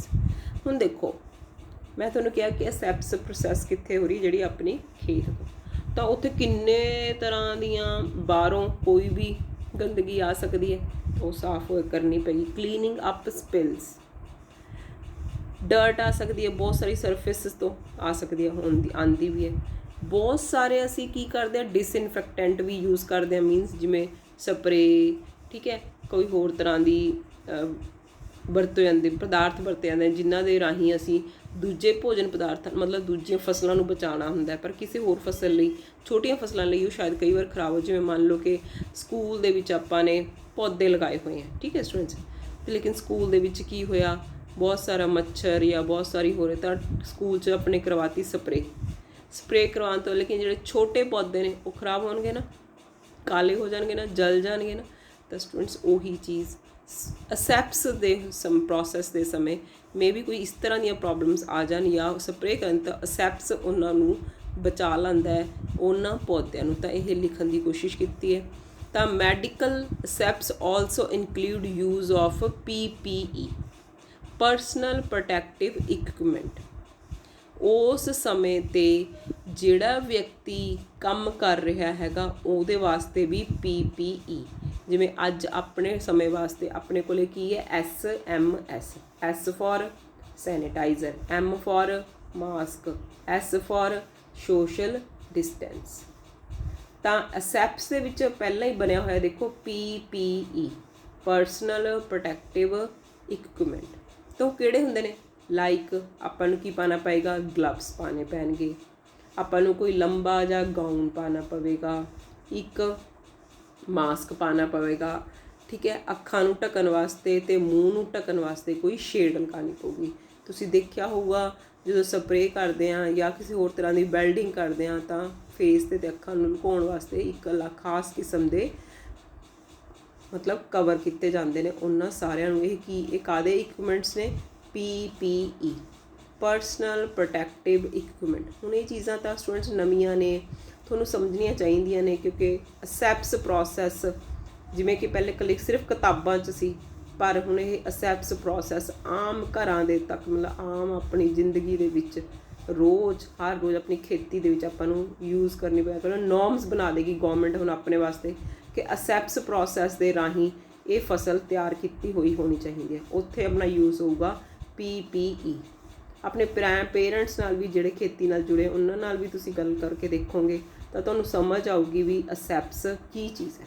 ਠੀਕ ਹੈ ਸਟੂਡੈਂਟਸ, ਮੈਨੂੰ ਲੱਗਦਾ ਕਿ ਮੈंने ਕਲੀਅਰ ਕਰਨ ਦੀ ਕੋਸ਼ਿਸ਼ ਕੀਤੀ ਹੈ, ਪਰ ਫਿਰ ਵੀ ਤੁਸੀਂ ਦੁਬਾਰਾ ਮੈਨੂੰ ਪੁੱਛ ਸਕਦੇ ਹੋ ਜਦੋਂ ਵੀ ਤੁਹਾਡਾ ਟਾਈਮ ਲੱਗੇ, ਚਾਹੇ फ़ोन ਰਾਹੀਂ, WhatsApp ਰਾਹੀਂ, ਠੀਕ ਹੈ, ਜਾਂ ਫਿਰ ਇਸ ਦੇ ਕਮੈਂਟ ਬਾਕਸ ਰਾਹੀਂ। ਮੈਂ ਤੁਹਾਨੂੰ ਆਪਣਾ ਨੰਬਰ ਦਿੱਤਾ ਹੋਇਆ, ਮੈਨੂੰ ਕਾਲ ਕਰੋ, ਮੇਲ ਕਰੋ, ਮੈਂ ਤੁਹਾਡੇ ਲਈ 24 ਘੰਟੇ ਅਵੇਲੇਬਲ ਹਾਂ। ਚਲੋ ਅਗਲਾ ਟੌਪਿਕ, ਅਸੈਪਸ ਪਹਿਲੀ ਪ੍ਰਕਿਰਿਆ। ਦੂਸਰੀ ਆ ਗਈ ਸਟੂਡੈਂਟਸ ਫਿਲਟਰੇਸ਼ਨ। ਫਿਲਟਰੇਸ਼ਨ ਦਾ ਮਤਲਬ ਹੁੰਦਾ ਨਿਤਾਰਨਾ। ਠੀਕ ਹੈ, ਪੜ੍ਹਿਆ ਹੋਇਆ ਤੁਸੀਂ ਸਾਰਿਆਂ ਨੇ 10ਵੀਂ ਦੇ ਵਿੱਚ। ਤਾਂ microorganism can be removed from water, wine, beer और other beverages through a diafiltration process. Beverages ये कदे सुनिया होवे ਤਾਂ स्टूडेंट्स ਮੈਨੂੰ ਨਹੀਂ ਪਤਾ, ਪਰ ਹੁਣ ਅੱਜ ਮੈਂ ਤੁਹਾਨੂੰ ਦੱਸਣ ਲੱਗੀ ਹਾਂ। ਪੰਜਾਬੀ 'ਚ ਦਾ ਪਹਿਲਾਂ ਅਨੁਵਾਦ ਲਿਖ ਲਓ ਤੁਸੀਂ, ਪੇय ਪਦਾਰਥ, ਪੀਣ ਵਾਲੀਆਂ ਚੀਜ਼ਾਂ।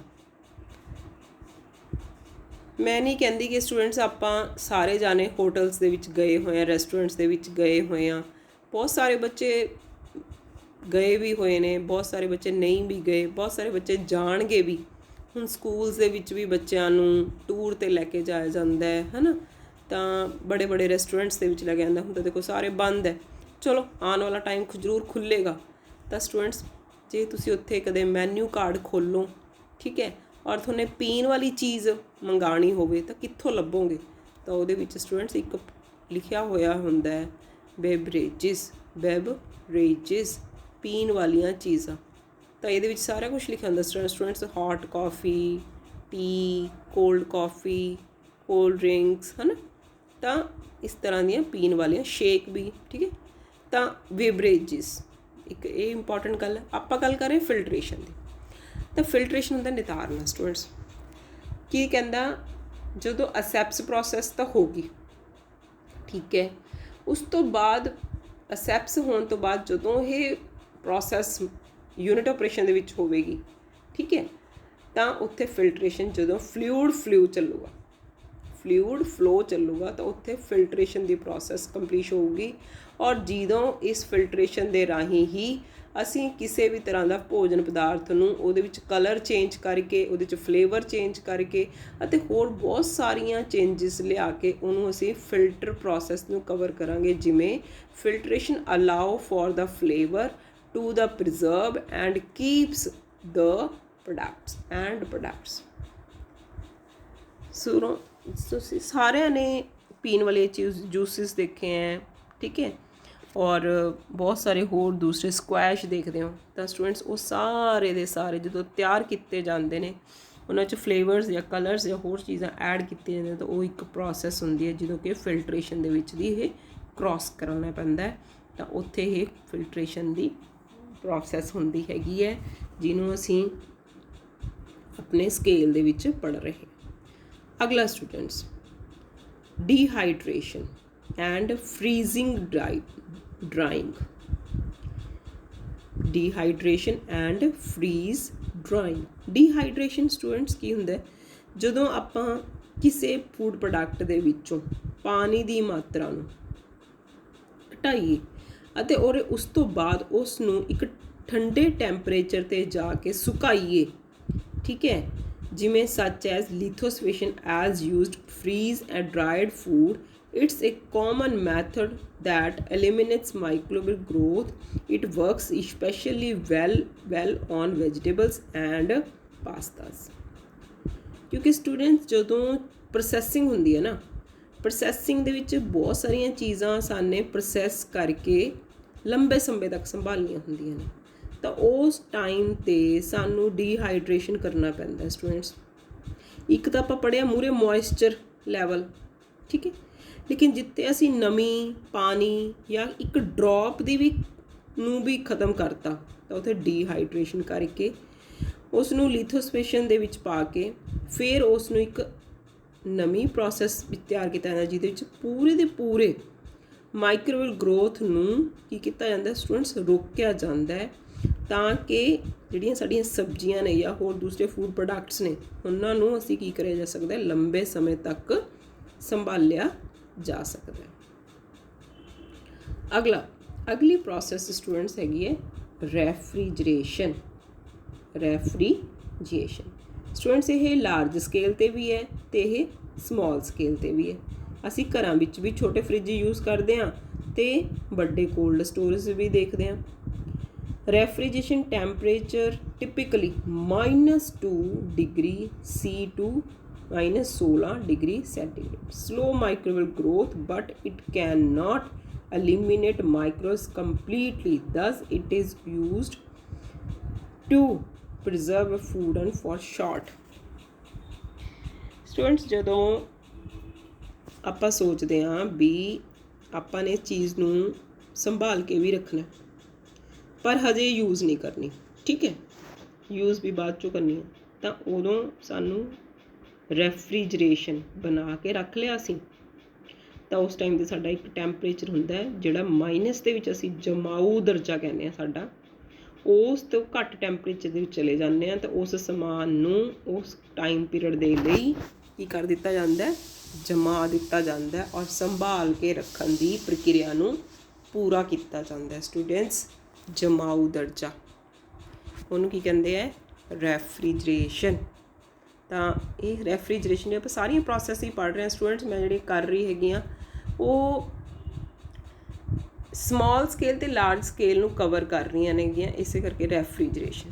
ਲਾਸਟ ਬੜੀ ਇੰਪੋਰਟੈਂਟ ਹੈ ਸਟੂਡੈਂਟਸ, HPP ਸਟਾਰਟਿੰਗ 'ਚ ਵੀ ਆਪਾਂ ਟਾਈਪਸ ਦੇ ਵਿੱਚ ਵੀ ਪੜ੍ਹੀ ਹੈ, ਦੇਖੋ ਇਹ ਪੜ੍ਹੀ ਹੈ ਨਾ, ਹਾਂਜੀ। High pressure processing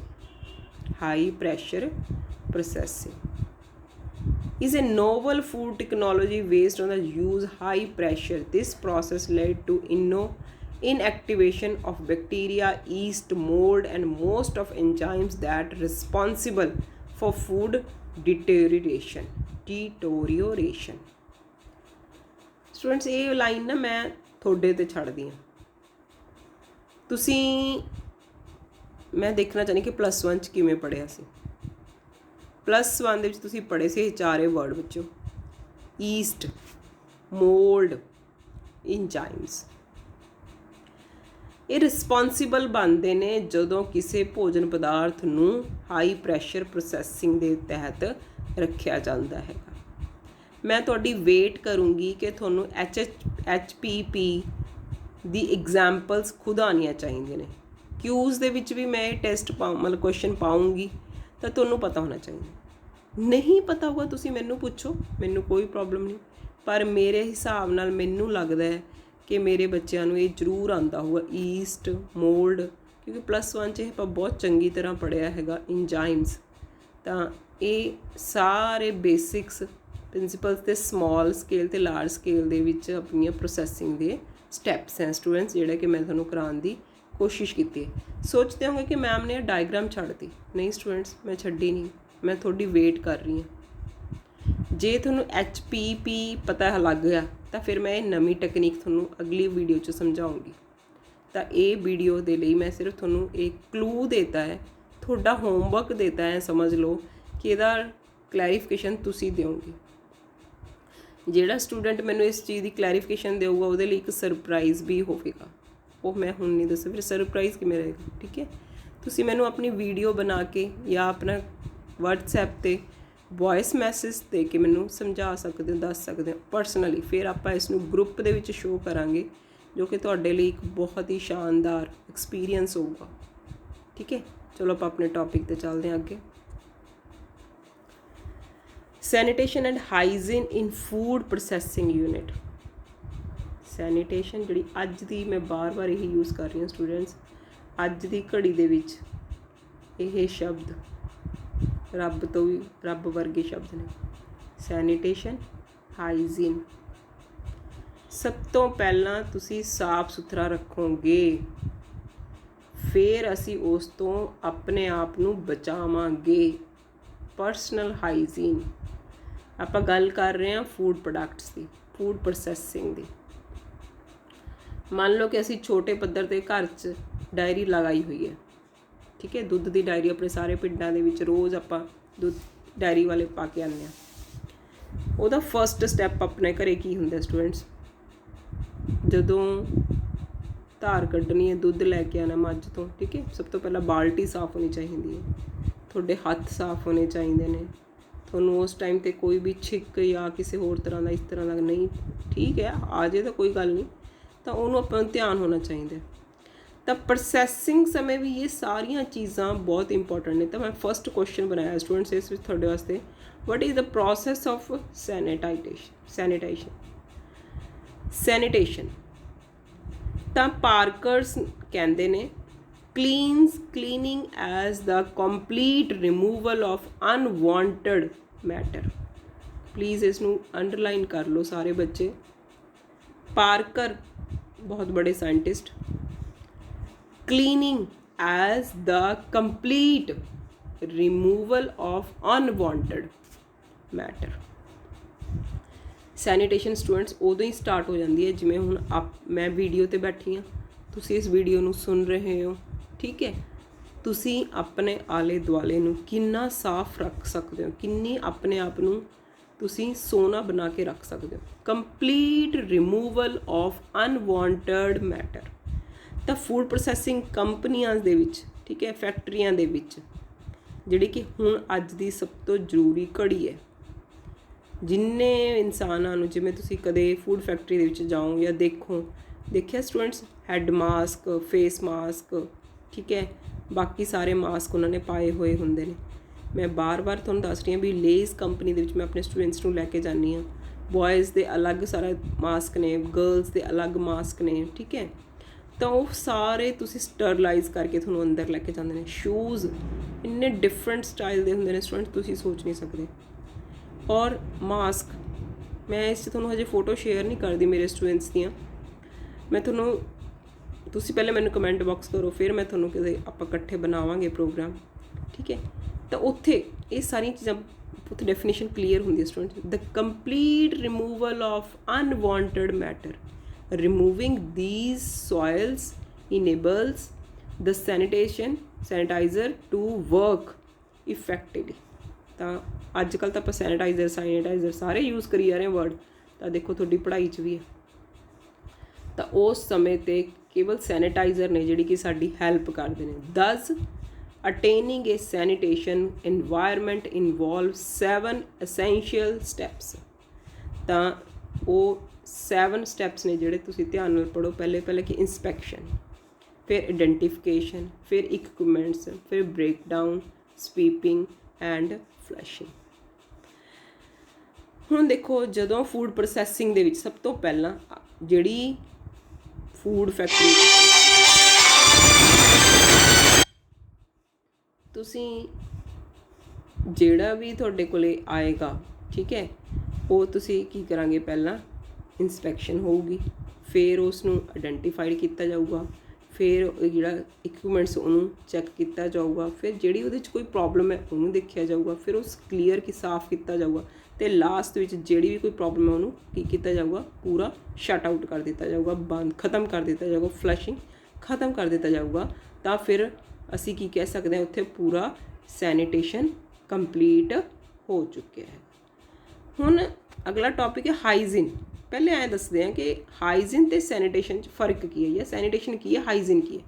sanitation is the effective use of tools and action that keep our environment healthy. Student, ਜਿਹੜਾ ਆਪਣੀ ਫੂਡ ਫੈਕਟਰੀ ਹੈ, ਠੀਕ ਹੈ, ਫੂਡ ਫੈਕਟਰੀ ਦੇ ਵਿੱਚ ਹੁਣ ਜਿੰਨੇ ਇਕਵਿਪਮੈਂਟਸ ਨੇ, ਸੰਦ ਨੇ, ਉਹ ਬਹੁਤ ਚੰਗੀ ਤਰ੍ਹਾਂ ਸਾਫ਼ ਹੋਣੇ ਚਾਹੀਦੇ ਨੇ। ਇਹ ਅੱਜ ਦੀ ਡੇਟ 'ਚ ਤੁਹਾਨੂੰ ਪੂਰੀ ਸਮਝ ਆ ਚੁੱਕੀ ਹੈ ਕਿ ਕਿਹੜਾ ਫੂਡ ਪ੍ਰੋਡਕਟ ਕਿਵੇਂ ਤਿਆਰ ਹੁੰਦਾ, ਠੀਕ ਹੈ। ਕਿਸੇ ਵੀ ਤਰ੍ਹਾਂ ਦੀ ਕੋਈ ਇਨਫੈਕਸ਼ਨ ਤਾਂ ਹਾਈਜੀਨ 'ਚ ਆਊਗੀ।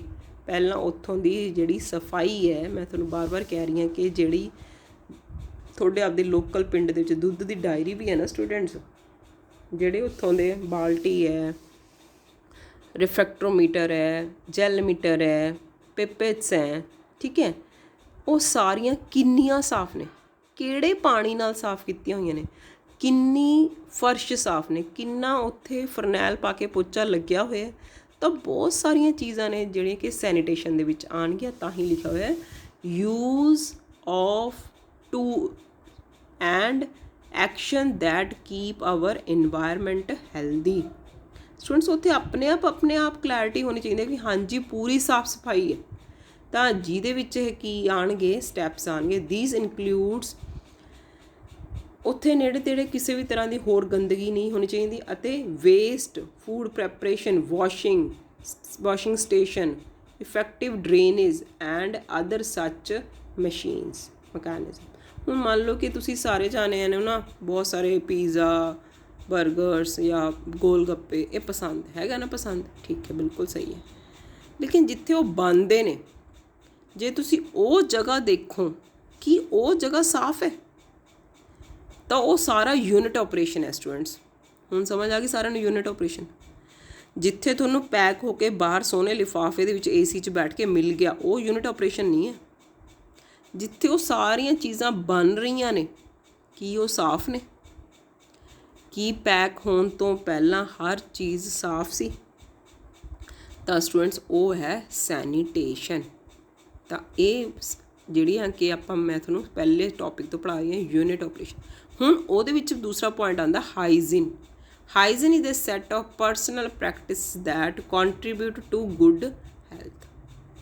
ਹੁਣ ਆਪਾਂ ਸਾਰਿਆਂ ਨੇ ਕਰੇ ਕਰੋਨਾ ਹੈ ਨਾ, ਆਪਾਂ ਕਹੇ ਨੇ ਸੋਸ਼ਲ ਡਿਸਟੈਂਸ ਬਣਾ ਕੇ ਰੱਖੋ, ਚੇਨ ਤੋੜਨੀ ਹੈ, ਉਹ ਕੀ ਹੈ? ਹਾਈਜੀਨ ਤੋਂ ਹੀ ਹੈ ਸਟੂਡੈਂਟਸ। ਜਦੋਂ ਇੱਕ ਸਟੂਡੈਂਟ, ਇੱਕ ਇਨਸਾਨ, ਇੱਕ ਵਿਅਕਤੀ ਕੀ ਹੋਊਗਾ? ਸਾਫ ਸੁਥਰਾ, ਖੁਸ਼ਹਾਲ, ਕਿਸੇ ਵੀ ਤਰ੍ਹਾਂ ਦੀ ਇਨਫੈਕਸ਼ਨ ਨਾ ਹੋਵੇ, ਉਹ ਇਨਸਾਨ ਦੂਜੇ ਵਿਅਕਤੀ ਨੂੰ ਮਿਲੂਗਾ, ਤਾਂ ਉਹ ਕੀ ਹੋ ਜਾਊਗਾ? ਦੋਨੋਂ ਸੈਨੀਟੇਸ਼ਨ ਔਰ ਹਾਈਜੀਨ। ਤਾਂ ਹੀ ਅਸੀਂ ਮਾਸਕ ਯੂਜ਼ ਕਰ ਰਹੇ ਹਾਂ, ਤਾਂ ਹੀ ਅਸੀਂ ਸੈਨੀਟਾਈਜ਼ਰ ਯੂਜ਼ ਕਰ ਰਹੇ ਹਾਂ, ਤਾਂ ਹੀ ਅਸੀਂ ਸੋਸ਼ਲ ਡਿਸਟੈਂਸ ਬਣਾ ਰਹੇ ਹਾਂ। ਤਾਂ ਉਹ ਸੈਨੀਟੇਸ਼ਨ ਅਤੇ ਹਾਈਜੀਨ ਦੀ ਅੱਜ ਦੇ ਟੌਪਿਕ ਦੇ ਵਿੱਚ, ਅੱਜ ਦੀ ਡੇਟ ਦੇ ਵਿੱਚ ਸਭ ਤੋਂ ਜ਼ਰੂਰੀ ਸਮਝ ਵਾਲਾ ਪੁਆਇੰਟ ਹੈ ਸੈਨੀਟੇਸ਼ਨ, ਹਾਈਜੀਨ। ਜਿਹਨੂੰ ਅਸੀਂ ਕੱਲ੍ਹ ਤੱਕ ਸੈਨੀਟੇਸ਼ਨ ਅਤੇ ਹਾਈਜੀਨ ਕਹਿ ਰਹੇ ਸੀ, ਅੱਜ ਅਸੀਂ ਉਸ ਨੂੰ ਕੀ ਕਹੀ ਜਾਂਦੇ ਹਾਂ? ਸੋਸ਼ਲ ਡਿਸਟੈਂਸ, ਮਾਸਕ ਅਤੇ ਹੋਰ ਕੀ ਹੈ? ਸੈਨੀਟਾਈਜ਼ਰ। ਹੁਣੀ ਦੇਖੋ WhatsApp 'ਤੇ ਸ਼ਾਰਟ ਫਾਰਮ ਚੱਲ ਰਹੀ ਹੈ SMS। S for sanitiser, M for mask, S for social distance. ਠੀਕ ਹੈ ਸਟੂਡੈਂਟ, ਚਲੋ ਮਸਤੀ ਖਤਮ। ਪਹਿਲੇ ਪੜ੍ਹਦੇ ਹਾਂ ਆਪਾਂ ਅੱਗੇ ਦੇਖੋ student, what are the 7 steps of sanitation? 7 steps number 1 ਤੇ ਇੰਸਪੈਕਸ਼ਨ, ਆਈਡੈਂਟੀਫਿਕੇਸ਼ਨ, ਇਕਵਿਪਮੈਂਟਸ, ਬ੍ਰੇਕਡਾਊਨ। ਸਭ ਤੋਂ ਪਹਿਲਾਂ ਤਾਂ ਆਪਾਂ ਨਾ ਲੱਭਾਂਗੇ ਸਟੂਡੈਂਟਸ, ਦੇਖਾਂਗੇ, ਉਹਨਾਂ ਦੀ ਨਿਗਰਾਨੀ ਕਰਾਂਗੇ ਕਿ ਕਿਸੇ ਕੋਈ ਜੰਤਰ ਜਿਹੜਾ ਹੈਗਾ ਕੋਈ ਖ਼ਰਾਬ ਤਾਂ ਨਹੀਂ, ਬ੍ਰੇਕਡਾਊਨ ਤਾਂ ਨਹੀਂ। ਤੁਸੀਂ ਕਦੇ ਟ੍ਰੇਨਸ ਟਰੈਕ ਦੇ ਉੱਤੇ ਇੱਕ ਗੱਡੀ ਨੂੰ ਸ਼ੰਟ ਕਰਦੇ ਦੇਖਿਆ ਸਟੂਡੈਂਟਸ? ਅੱਗੇ ਚਲੀ ਜਾਂਦੀ ਹੈ, ਪਿੱਛੇ ਚਲੀ ਜਾਂਦੀ ਹੈ, ਛੋਟਾ ਜਿਹਾ ਇੱਕ ਟ੍ਰੇਨ ਸਟਾਈਲ ਦੇ ਵਿੱਚ ਇੱਕ ਟਰੈਕ ਦਾ ਹੁੰਦਾ, ਕਦੇ ਉਹਨੂੰ ਅੱਗੇ ਲੈ ਗਏ, ਪਿੱਛੇ ਲੈ ਗਏ, ਅੱਗੇ ਲੈ ਗਏ, ਅੱਗੇ, ਤਾਂ ਉਹਨੂੰ ਸ਼ੰਟਿੰਗ ਬੋਲਦੇ ਆ। ਉਹ ਕੀ ਚੈੱਕ ਕਰ ਰਹੇ ਹੁੰਦੇ ਨੇ ਕਿ ਜਿਹੜੀ ਰੇਲਵੇ ਟਰੈਕ ਪਟੜੀ ਹੈ ਸਟੂਡੈਂਟਸ, ਉਹ ਕਿਸੇ ਵੀ ਕਾਰਨ ਕਰਕੇ ਘਸੀ ਤਾਂ ਨਹੀਂ ਹੈ, ਜਾਂ ਕੋਈ ਕਰੈਕ ਤਾਂ ਨਹੀਂ ਹੈ, ਜਾਂ ਕਿਸੇ ਹੋਰ ਤਰ੍ਹਾਂ ਦੀ ਕੋਈ ਪ੍ਰੋਬਲਮ ਤਾਂ ਨਹੀਂ ਹੈ। ਤਾਂ ਸਟੂਡੈਂਟਸ ਐਂ ਕਰਕੇ ਟਰੈਕ ਦੇਖਿਆ ਮੈਂ। ਘਰਾਂ ਦੇ ਵਿੱਚ ਵੀ, ਫੂਡ ਪ੍ਰੋਸੈਸਿੰਗ ਯੂਨਿਟਸ ਦੇ ਵਿੱਚ ਵੀ, ਯੂਨਿਟ ਆਫ ਸਾਰੇ ਆਪਰੇਸ਼ਨਸ ਦੇ ਵਿੱਚ ਵੀ ਸਭ ਤੋਂ ਪਹਿਲਾਂ, ਸਭ ਤੋਂ ਸੈਨੀਟੇਸ਼ਨ ਦੀ ਇੱਕੋ ਹੀ ਹੈ, ਪਹਿਲੀ ਇੰਸਪੈਕਸ਼ਨ, ਆਈਡੈਂਟੀਫਿਕੇਸ਼ਨ, ਇਕਵਿਪਮੈਂਟਸ, ਬ੍ਰੇਕਡਾਊਨ। ਕਿਸੇ ਵੀ ਤਰ੍ਹਾਂ ਦੀ ਕੋਈ ਖਰੋਚ, ਕਿਸੇ ਵੀ ਤਰ੍ਹਾਂ ਦਾ ਕੋਈ ਬ੍ਰੇਕਡਾਊਨ ਤਾਂ ਨਹੀਂ ਹੋਇਆ, ਨੰਬਰ 1 ਤੇ। Number 2 sweeping and flushing. ਤਾਂ ਜਿਹੜੀ ਸਟੂਡੈਂਟਸ ਉੱਥੇ ਸਫਾਈ ਕੀਤੀ ਜਾਂਦੀ ਹੈ ਨਾ, ਜ਼ਰੂਰੀ, ਉਹ ਪੂਰੀ ਹੈ ਉੱਥੇ। ਦੂਸਰਾ ਪੁਆਇੰਟ ਇਹ ਦੇਖਣਾ। ਤੀਸਰਾ, ਜਦੋਂ ਪ੍ਰੋਸੈਸ ਦੇਖੀ ਜਾਂਦੀ ਹੈ ਸਟੂਡੈਂਟਸ, ਤਾਂ ਉਸ ਟਾਈਮ 'ਤੇ ਥਰਡ ਪੁਆਇੰਟ, ਜੇ ਕਿਤੇ ਵੀ ਕੋਈ ਦਿੱਕਤ ਹੈਗੀ ਤਾਂ ਉਹਨੂੰ ਕੀ ਕੀਤਾ ਜਾਂਦਾ? ਫਿਰ ਉਹਦਾ ਕੀ ਕੀਤਾ ਜਾਂਦਾ? ਵਾਸ਼ਿੰਗ। ਫਿਰ ਕੀ ਕੀਤਾ ਜਾਂਦਾ ਸਟੂਡੈਂਟ? ਰਿੰਜਿੰਗ। ਵਾਸ਼ ਕਰਨਾ ਅਤੇ ਰਿੰਜ ਕਰਨਾ ਓਨਾ ਹੀ ਫ਼ਰਕ ਹੈ ਸਟੂਡੈਂਟਸ, ਜਿੰਨਾ ਕਿ ਆਪਾਂ ਸੋਚਦੇ ਹਾਂ ਕਿ ਮਿੱਟੀ ਪਾਣੀ ਨਾਲ ਧੋ ਕੇ ਉਤਰਦੀ ਹੁੰਦੀ ਹੈ। ਜਿਵੇਂ ਤੁਸੀਂ ਸਾਰਿਆਂ ਨੂੰ ਪਤਾ ਹੋਊਗਾ, ਜਦੋਂ ਆਪਾਂ ਨੇ ਦੁੱਧ ਲੈਣ ਜਾਣਾ ਹੋਵੇ, ਠੀਕ ਹੈ, ਦੁੱਧ ਲੈ ਕੇ ਤੋਂ ਪਹਿਲਾਂ ਆਪਾਂ ਇੱਕ ਖਾਲੀ ਡੋਲੂ ਨੂੰ ਖਾਲੀ ਪਾਣੀ ਦੇ ਵਿੱਚ ਸਾਫ਼ ਕਰਕੇ ਧੋ ਕੇ ਵਾਪਸ ਚਲੇ ਜਾਂਦੇ ਹਾਂ, ਫਿਰ ਉਸ ਤੋਂ ਬਾਅਦ ਫੇਰ ਕਰਦੇ ਹਾਂ, ਤਾਂ ਰਿੰਸਿੰਗ ਹੈ ਸਟੂਡੈਂਟਸ। ਲੇਕਿਨ ਜਦੋਂ ਬਾਅਦ ਵਿੱਚ ਆ ਕੇ ਉਹਨੂੰ ਚੰਗੀ ਤਰ੍ਹਾਂ ਵਾਸ਼ ਕਰਨਾ, ਉਹ ਵਾਸ਼ਿੰਗ। ਤਾਂ ਪਹਿਲਾਂ ਵੀ ਵਾਸ਼ਿੰਗ, ਪਿੱਛੋਂ ਵੀ ਰਿੰਜਿੰਗ, ਰਿੰਜਿੰਗ ਬਾਅਦ ਵਿੱਚੋਂ, ਪਿੱਛੋਂ ਵਾਸ਼ਿੰਗ। ਫਿਰ ਅਸੀਂ ਉਸ ਤੋਂ ਬਾਅਦ ਉਸਨੂੰ ਕੀ ਕਰਦੇ ਹਾਂ ਸਟੂਡੈਂਟਸ, ਸੈਨੀਟਾਈਜ਼ਿੰਗ। ਕਦੇ ਵੀ ਤੁਸੀਂ ਵੱਡੇ ਪ੍ਰੋਗਰਾਮਸ ਦੇ ਵਿੱਚ ਜਾਂਦੇ ਹੋਵੋਗੇ ਜਾਂ ਕਿਸੇ ਆਪਦੇ ਘਰੇ ਨੋਰਮਲ ਖਾਣਾ ਖਾ ਕੇ ਹਟੇ ਹੋ, ਠੀਕ ਹੈ, ਮੰਨ ਲਓ ਕਿ ਤੁਹਾਡੇ ਹੁਣੀ ਬਰਤਨ ਸਾਫ਼ ਕੀਤੇ, ਪ੍ਰੋਪਰ ਸਾਫ਼ ਕੀਤੇ, ਲੇਕਿਨ ਉਹ ਗਿੱਲਾ ਹੈ ਨਾ ਸਟੂਡੈਂਟਸ, ਤਾਂ ਗਿੱਲਾ ਬਰਤਨ ਦੇ ਵਿੱਚ ਨਾ ਤੁਸੀਂ ਨਾ ਖਾ ਨਹੀਂ ਪਾਓਗੇ, ਤਾਂ ਤੁਹਾਨੂੰ ਉਹਨੂੰ ਥੋੜ੍ਹੀ ਦੇਰ ਸੁਕਾਉਣਾ ਪਊਗਾ, ਤਾਂ ਉਹ ਕੀ ਹੈ, ਸੈਨੀਟਾਈਜ਼ਿੰਗ। ਤਾਂ ਇਸੇ ਤਰ੍ਹਾਂ ਇਸ ਅਗਲਾ ਸਟੈਪ ਕੀ ਬਣਦਾ ਹੈ, ਸੈਨੀਟਾਈਜ਼ਿੰਗ। ਅੱਗੇ ਕੀ ਹੈ, ਰਿੰਸ ਏਅਰ ਡਰਾਈ, ਉਹਨੂੰ ਸੁਕਾ ਕੇ ਨਾ ਹਵਾ ਦੇ ਵਿੱਚ ਹੋਰ ਸੁੱਕਣਾ ਪਾ ਦਾਂਗੇ, ਤਾਂ ਜਿਹਦੇ ਨਾਲ ਉਹ ਸਾਰੇ ਦੇ ਸਾਰੇ ਪ੍ਰੋਪਰ ਰਿਡਿਊਸ ਹੋ ਜਾਣਗੇ, ਸਾਈਜ਼ ਰਿਡਿਊਸਡ।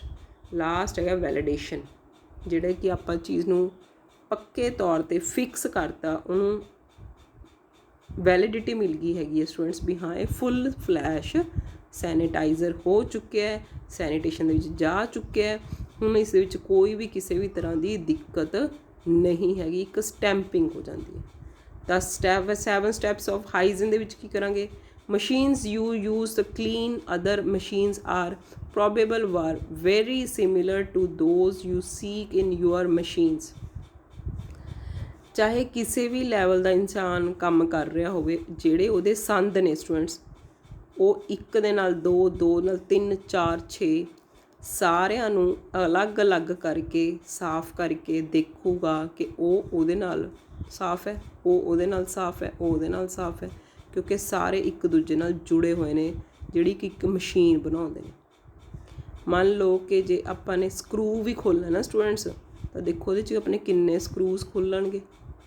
ਇੱਕ ਛੋਟੀ ਚੀਜ਼ ਖੁੱਲ੍ਹਣ ਦੇ ਨਾਲ ਕਿੰਨੀਆਂ ਦੂਜੇ ਛੋਟੇ ਛੋਟੇ ਪੇਚ ਜਾਂ ਹੋਰ ਖੁੱਲ੍ਹਦੇ ਨੇ, ਤਾਂ ਉਹ ਸਾਰਿਆਂ ਨੂੰ ਆਪਾਂ ਕੀ ਕਹਾਂਗੇ, machine you use to clean other machine. Machine ਦੇ ਜਿਹੜੇ ਬਾਕੀ ਸਾਰੇ ਛੋਟੇ ਛੋਟੇ ਪਾਰਟਸ ਨੇ, ਉਹਨਾਂ ਨੂੰ ਆਪਾਂ ਨੂੰ ਇੱਕ ਇੱਕ ਕਰਕੇ ਕਲੀਅਰ ਕਰਨਾ ਪਏਗਾ। ਤਾਂ ਹਾਈਜੀਨ ਦਾ ਇਹ ਫਸਟ ਸਟੈਪ ਹੈ। ਦੂਸਰਾ ਸਟੈਪ ਸਟੂਡੈਂਟਸ, ਇਹ ਬਹੁਤ ਜ਼ਿਆਦਾ ਸਿਲੇਬਸ ਤੁਹਾਡੇ +1 'ਚ ਪੜ੍ਹਿਆ, CIP, clean in place.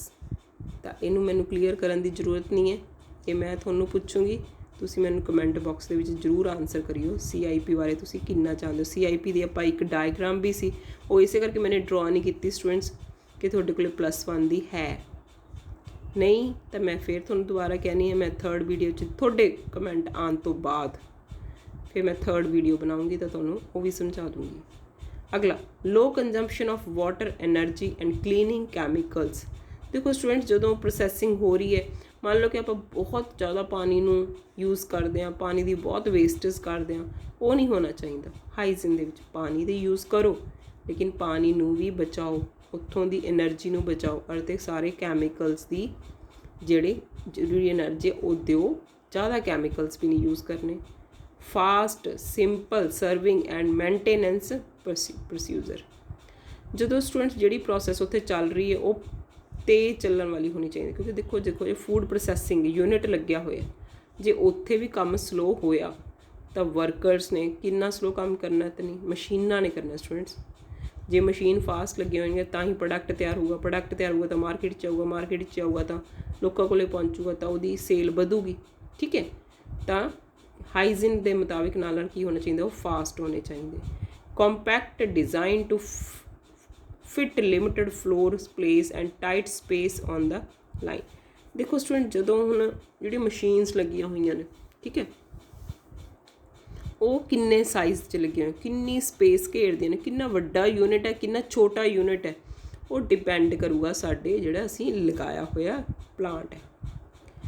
High assurance, consistency, cleaning of extend serves intervals and extend overall services life equipments। Student, ਜਿਹੜੇ ਉੱਥੇ ਸਾਰੇ ਦੇ ਸਾਰੇ ਸੰਦ ਲੱਗੇ ਹੋਏ ਨੇ, ਠੀਕ ਹੈ, ਯੂਨਿਟ ਦੇ ਵਿੱਚ ਲੱਗੇ ਹੋਏ ਨੇ, ਉਹ ਪੂਰੀ ਚੰਗੀ ਤਰ੍ਹਾਂ ਕੰਮ ਕਰਨ ਲਈ ਸਫਾਈ ਕਰਕੇ ਪੂਰਾ ਸਾਫ਼ ਸੁਥਰੇ ਹਰ ਲੈਵਲ ਤੋਂ ਪੂਰੀ ਦੇ ਪੂਰੇ ਜਰਮ ਰਹਿਤ ਹੋਣੇ ਚਾਹੀਦੇ ਨੇ, ਤਾਂ ਜੋ ਅਸੀਂ ਸੋਚੀਏ ਕਿ ਜਿਹੜੀਆਂ ਸਾਡੀਆਂ ਸੇਵਾਵਾਂ ਨੇ, ਪ੍ਰਦਾਨ ਕੀਤੀਆਂ ਜਾਣ ਵਾਲੀਆਂ ਸੇਵਾਵਾਂ ਨੇ, ਉਹ ਸਾਡੀਆਂ ਮਾਰਕੀਟ ਦੇ ਵਿੱਚ ਪ੍ਰਦਾਨ ਹੋਣ। Attention to engaging details for reliable repeatable results. ਬਾਰ-ਬਾਰ ਉਹੀ ਹਾਈਜੀਨ ਦਾ ਕੰਮ ਹੀ ਇਹ ਹੈ ਸਟੂਡੈਂਟਸ, ਜਦੋਂ ਤੁਹਾਡਾ ਫੂਡ ਪ੍ਰੋਡਕਟ ਤਿਆਰ ਹੋ ਗਿਆ, ਉਹ ਮਾਰਕੀਟ 'ਚ ਪਹੁੰਚ ਗਿਆ ਤਾਂ ਉਹਨੂੰ ਮਾਰਕੀਟ ਦੇ ਵਿੱਚ ਦੁਬਾਰਾ 1 2 3 6 ਡਿਮਾਂਡਸ ਅੱਗੇ ਅੱਗੇ ਵੱਧਦੀਆਂ ਜਾਣ। ਕਿਉਂ? ਕਿਉਂਕਿ ਉੱਥੋਂ ਦਾ ਤਿਆਰ ਕੀਤਾ ਹੋਇਆ ਭੋਜਨ ਪਦਾਰਥ ਤੁਹਾਡੀ ਕੁਆਲਿਟੀ ਨੂੰ ਸ਼ੋ ਕਰੂਗਾ, ਤੁਹਾਡੇ ਫੂਡ ਪ੍ਰੋਡਕਟ ਦੀ ਕੁਆਲਿਟੀ ਨੂੰ ਸ਼ੋ ਕਰੂਗਾ। ਤਾਂ sanitation is the way of life. ਜਿੰਨੀ ਸਫਾਈ ਹੋਊਗੀ ਸਟੂਡੈਂਟਸ, ਆਪਾਂ ਬਾਰ-ਬਾਰ ਅੱਜ ਦੇ ਸਮੇਂ ਨੂੰ ਲੈ ਕੇ ਬੋਲ ਰਹੇ ਹਾਂ ਵੀ ਸੈਨੀਟੇਸ਼ਨ ਇਜ਼ ਮਸਟ। ਮੈਂ ਲਿਖਿਆ ਹੈ ਦੇਖੋ, ਸੈਨੀਟੇਸ਼ਨ ਕੀ ਹੈਗਾ? Providing facility for hygiene. ਜਿੰਨੀ ਸਫਾਈ ਅਸੀਂ ਰੱਖ ਸਕਦੇ ਹਾਂ, ਜਿੰਨਾ ਅਸੀਂ ਆਪਣੇ ਆਪ ਨੂੰ ਅਤੇ ਆਪਣੀ ਜ਼ਿੰਦਗੀ ਨੂੰ ਜਾਂ ਆਪਣੇ ਪ੍ਰੋਸੈਸ ਨੂੰ ਸਾਫ਼ ਰੱਖਾਂਗੇ, ਉਹ ਇੱਕ ਹੋਪ ਬਣਾਊਗਾ, ਜ਼ਿੰਦਗੀ ਬਣਾਊਗਾ ਸਾਡੀ। ਠੀਕ ਹੈ ਸਟੂਡੈਂਟਸ।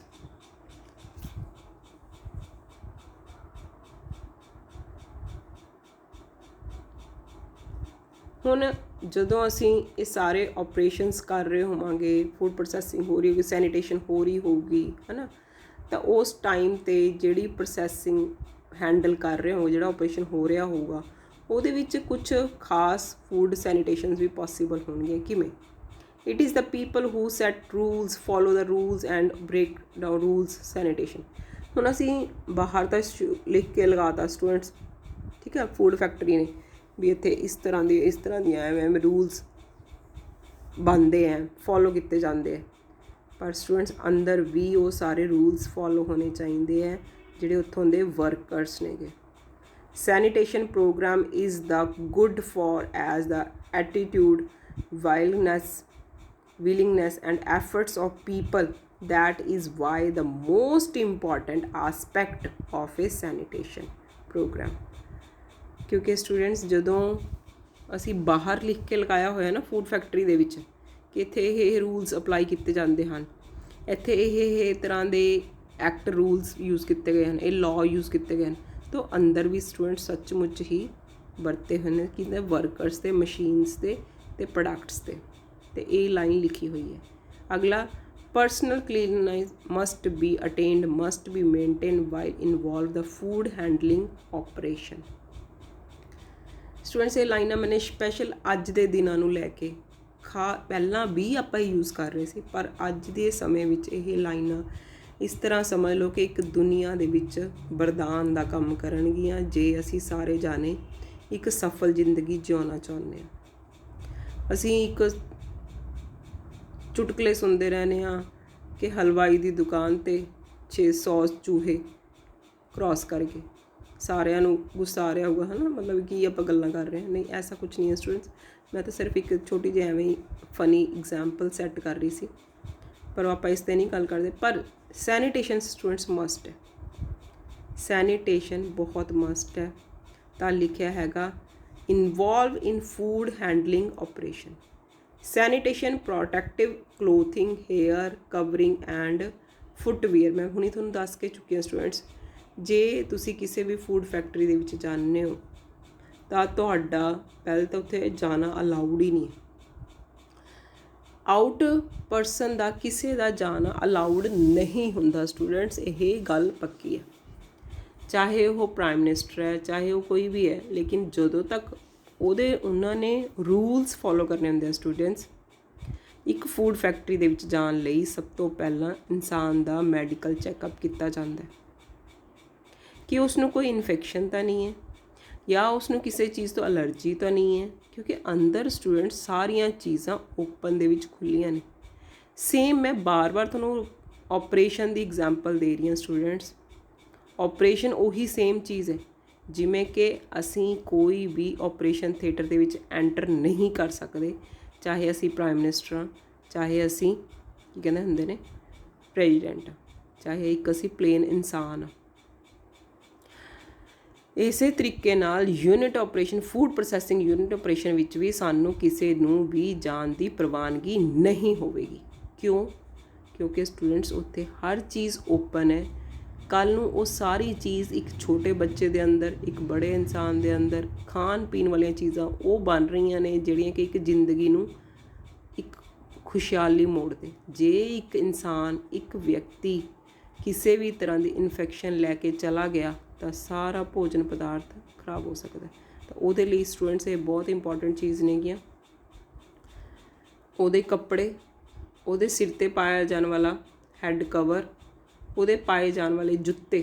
ਸਟੂਡੈਂਟਸ ਉਹ ਨੰਗੇ ਪੈਰ ਨਹੀਂ ਜਾਂਦੇ, ਅਤੇ ਆਮ ਚੱਪਲਾਂ ਜਿਹੜੇ ਆਪਣੇ ਜੁੱਤੇ ਨੇ ਉਹ ਵੀ ਨਹੀਂ ਪਾਏ ਹੁੰਦੇ, ਉਹਨਾਂ ਦੇ ਇੱਕ ਬਹੁਤ ਇੰਪੋਰਟੈਂਟ ਜੁੱਤੇ ਹੁੰਦੇ ਨੇ। ਲੇਜ਼ ਕੰਪਨੀ ਮੈਂ ਤੁਹਾਨੂੰ ਬਾਰ-ਬਾਰ ਕਹਿ ਰਹੀ ਹਾਂ, ਲੈ ਕੇ ਜਾਊਂਗੀ, ਮੈਂ ਜਾਂਦੀ ਹਾਂ, ਤੁਸੀਂ ਵੀ ਜਾ ਸਕਦੇ ਹੋ, ਤੁਹਾਡੇ ਟੀਚਰਸ ਵੀ ਲੈ ਕੇ ਜਾ ਸਕਦੇ ਆ।